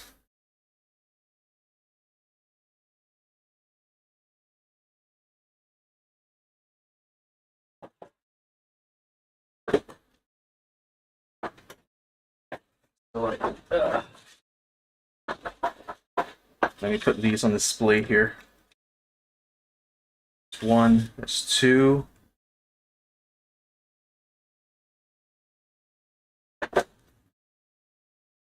And this one, it's kind of my favorite.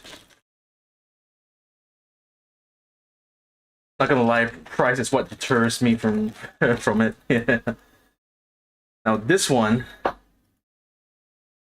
it's like a Origin series. So it's kind of like HG, except that it has more like detail in the lines.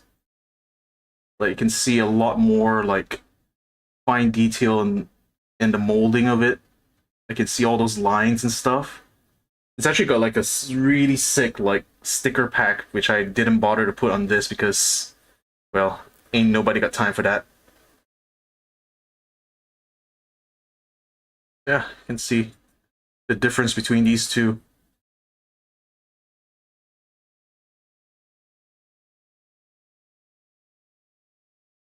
Why are you T-posing all of it? Where's the pose? Because these, I keep these for storage. Like, normally, I have these inside of plastic bags to kind of keep them protected.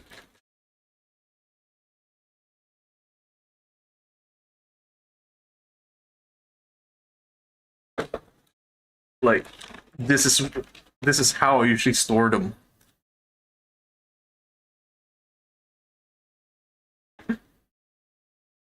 Just like nicely placing there. Yeah, I don't have like a glass box or anything to like display them with, so I just keep them inside the box, just nicely built up.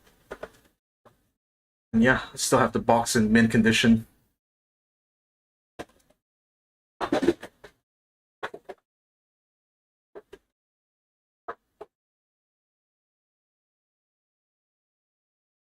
Then this one,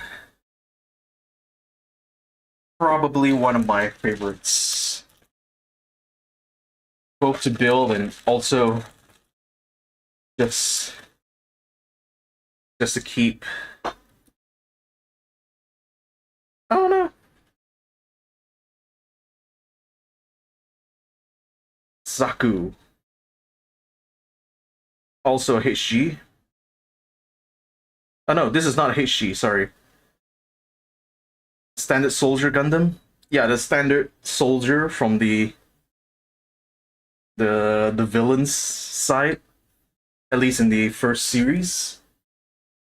But this one is an RG, so it's actually a lot heavier. Like when I feel it out, like this feels like twice as heavy as this one. That's because it's actually got an internal plastic like skeleton, and he has a lot more like hidden features in it. Like this bit, this is actually flexible stuff. It's actually got like a metal wire and or like spring inside. Sounds like it lasts longer. In some ways, it's just got a lot more like interesting details built into it. I can't really show you the internal skeleton as much, but it's got a lot more articulation. Like check this out. Look at the way the leg moves. Can bend all the way like that. Yeah, that's got your engineering brain like ticking, doesn't it? So these are like so fun to like pose around with. Yeah, it's like impressive. The way like you can do way more poses with like an RG compared to like a normal HG model. Yeah. So yeah, you were asking what what the RC model I'm building is. Just give me a sec. See if I can bring it over here. Just to show you what it's like.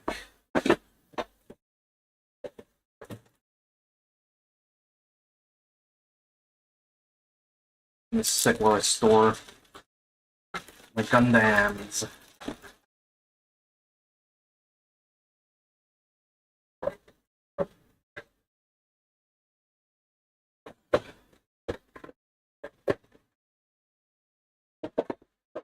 Why do I need to build engineering marvel to change the work and just design a Gundam, man? I used to be surprised. Like I think like some of those like mecha designers like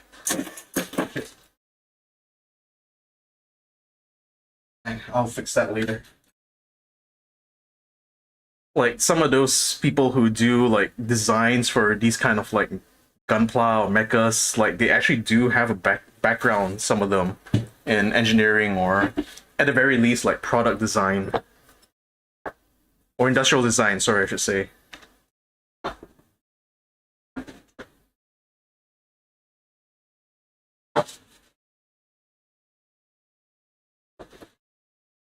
Right.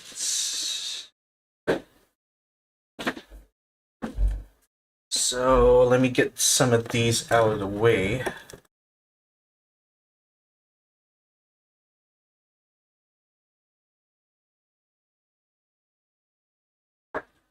Yep, gotta sleeve this up nicely. Hehehe.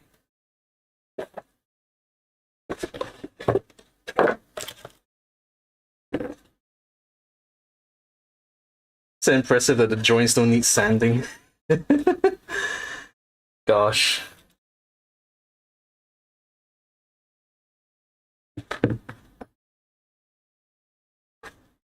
Well, you have no idea how much sanding I had to do for that RG model, actually. The millimeter precision on that thing.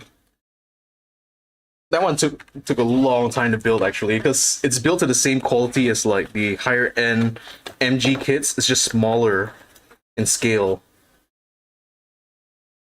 So they're not as big, but they're just as complex. Or like slightly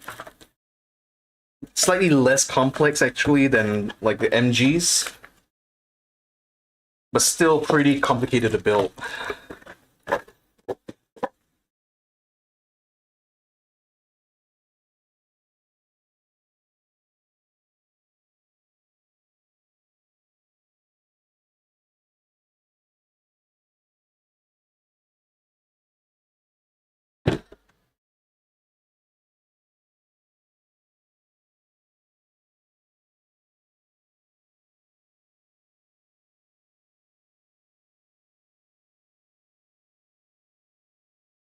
Someone does 3D printing, the fact you only need to sand it rather than print new joints is already a really cool thing. Yeah, this is the RC car that I plan to build. TTO2B. Neoscocha.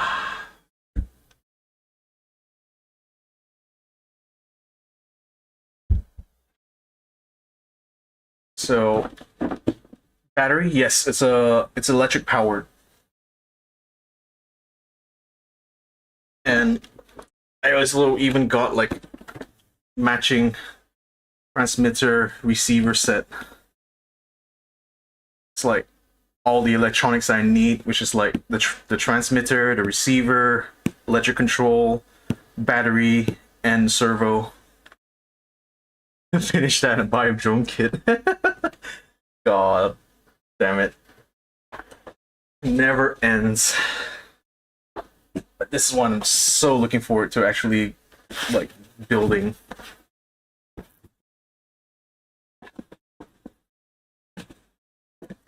Oh. Like, looky these.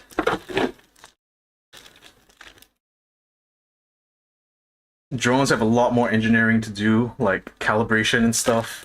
Yeah, because like they run on 4 motors, right? But not too far off. Like, I would say, like you still run with like the same kind of like basics, which is like you need the same similar type of electronics. Like obviously you use more channels when you're talking about flying machines. So like a typical RC car will probably only use 2, maybe 3 channels.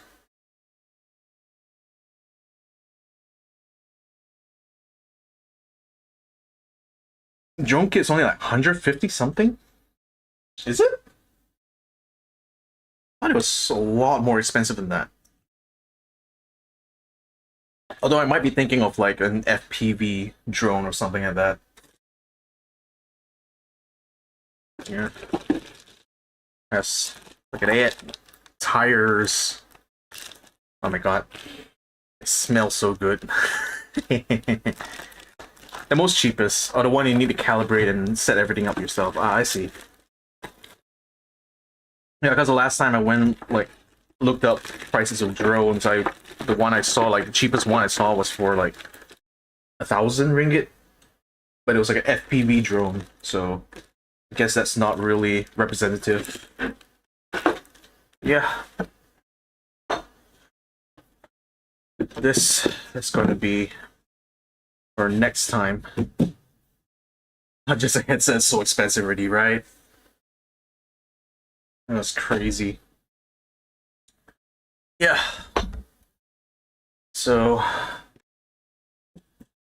I don't know. I'm not sure if I'm going to like live stream per se my process of building this, or at least if I decide to do like the outdoor shooting method that I described earlier, I probably will just record and edit afterwards. But if I do figure out how to set up my workspace so that I can stream myself building this chassis, then that'll be perfect. I think this one will be quicker. Yeah, there will do definitely less. But I say less, but I should show you this bit at least. Like, you see this? I'm supposed to turn this into this. Like, I need to paint it. I need to cut it out. Like, sand this bit. Paint it from the underside. And put the decals on it. This one is going to take quite a lot more time, I think. But, oh well. We'll cross that bridge once we get to it.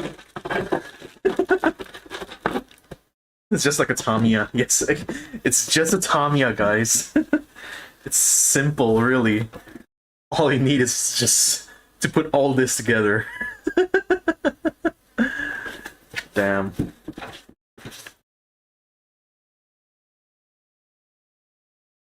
But yeah, that's what I got to look forward to over the course next 2 weeks. Thought it's just gonna be screws and stickers. Well, sort of. There's a lot of screwing involved for sure. It's just a hell of a lot of screws. A lot more than your typical Tamiya.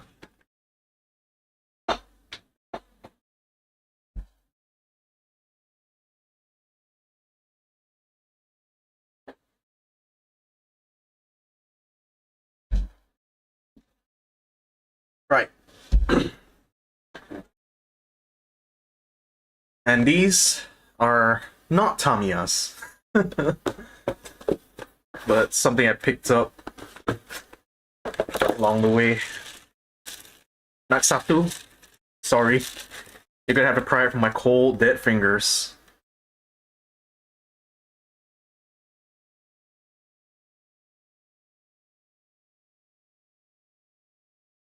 Yeah. You like that sticker work? Yeah, you like that sticker work, don't you?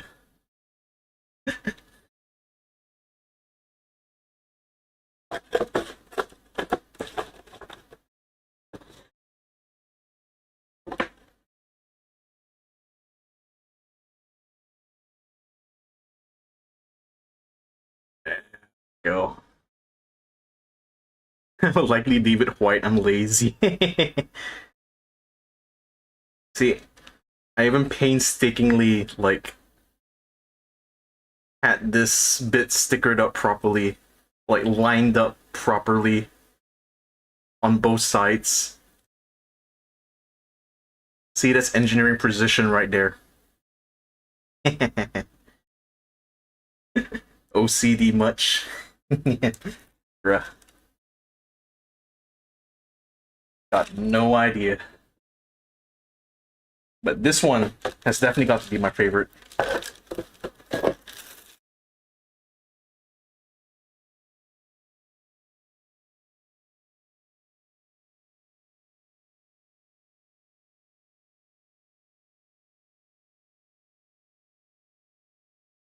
Ooh, love that, right?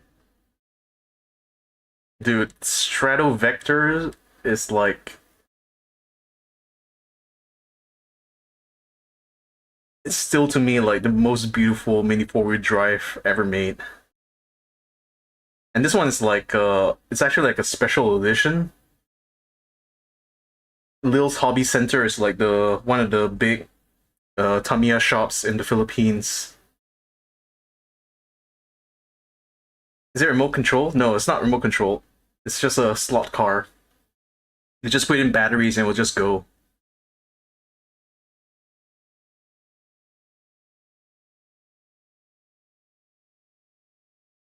I love the see-through nature of the body. Because you get to see like the chassis underneath. It's not fully see-through, but it's still pretty cool.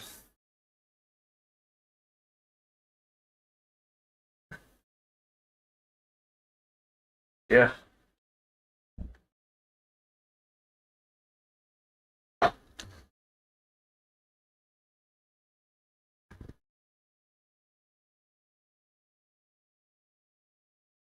Fully see-through is sometimes disgusting though. Yeah, fair enough. But as someone who like appreciates like the engineering and like design aspect of it, it's like it's just perfect. Like the underside of a gaming table. Or like what's on the other side of your PC build, right? The hidden part of your PC build.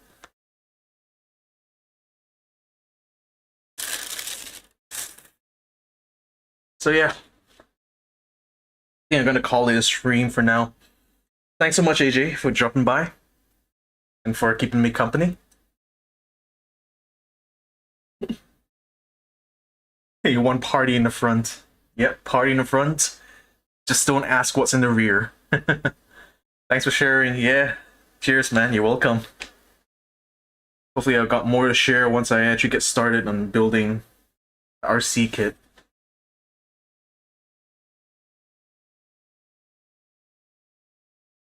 Dang it. I have to put this one in front. Because this one's like the most beautiful one of the bunch.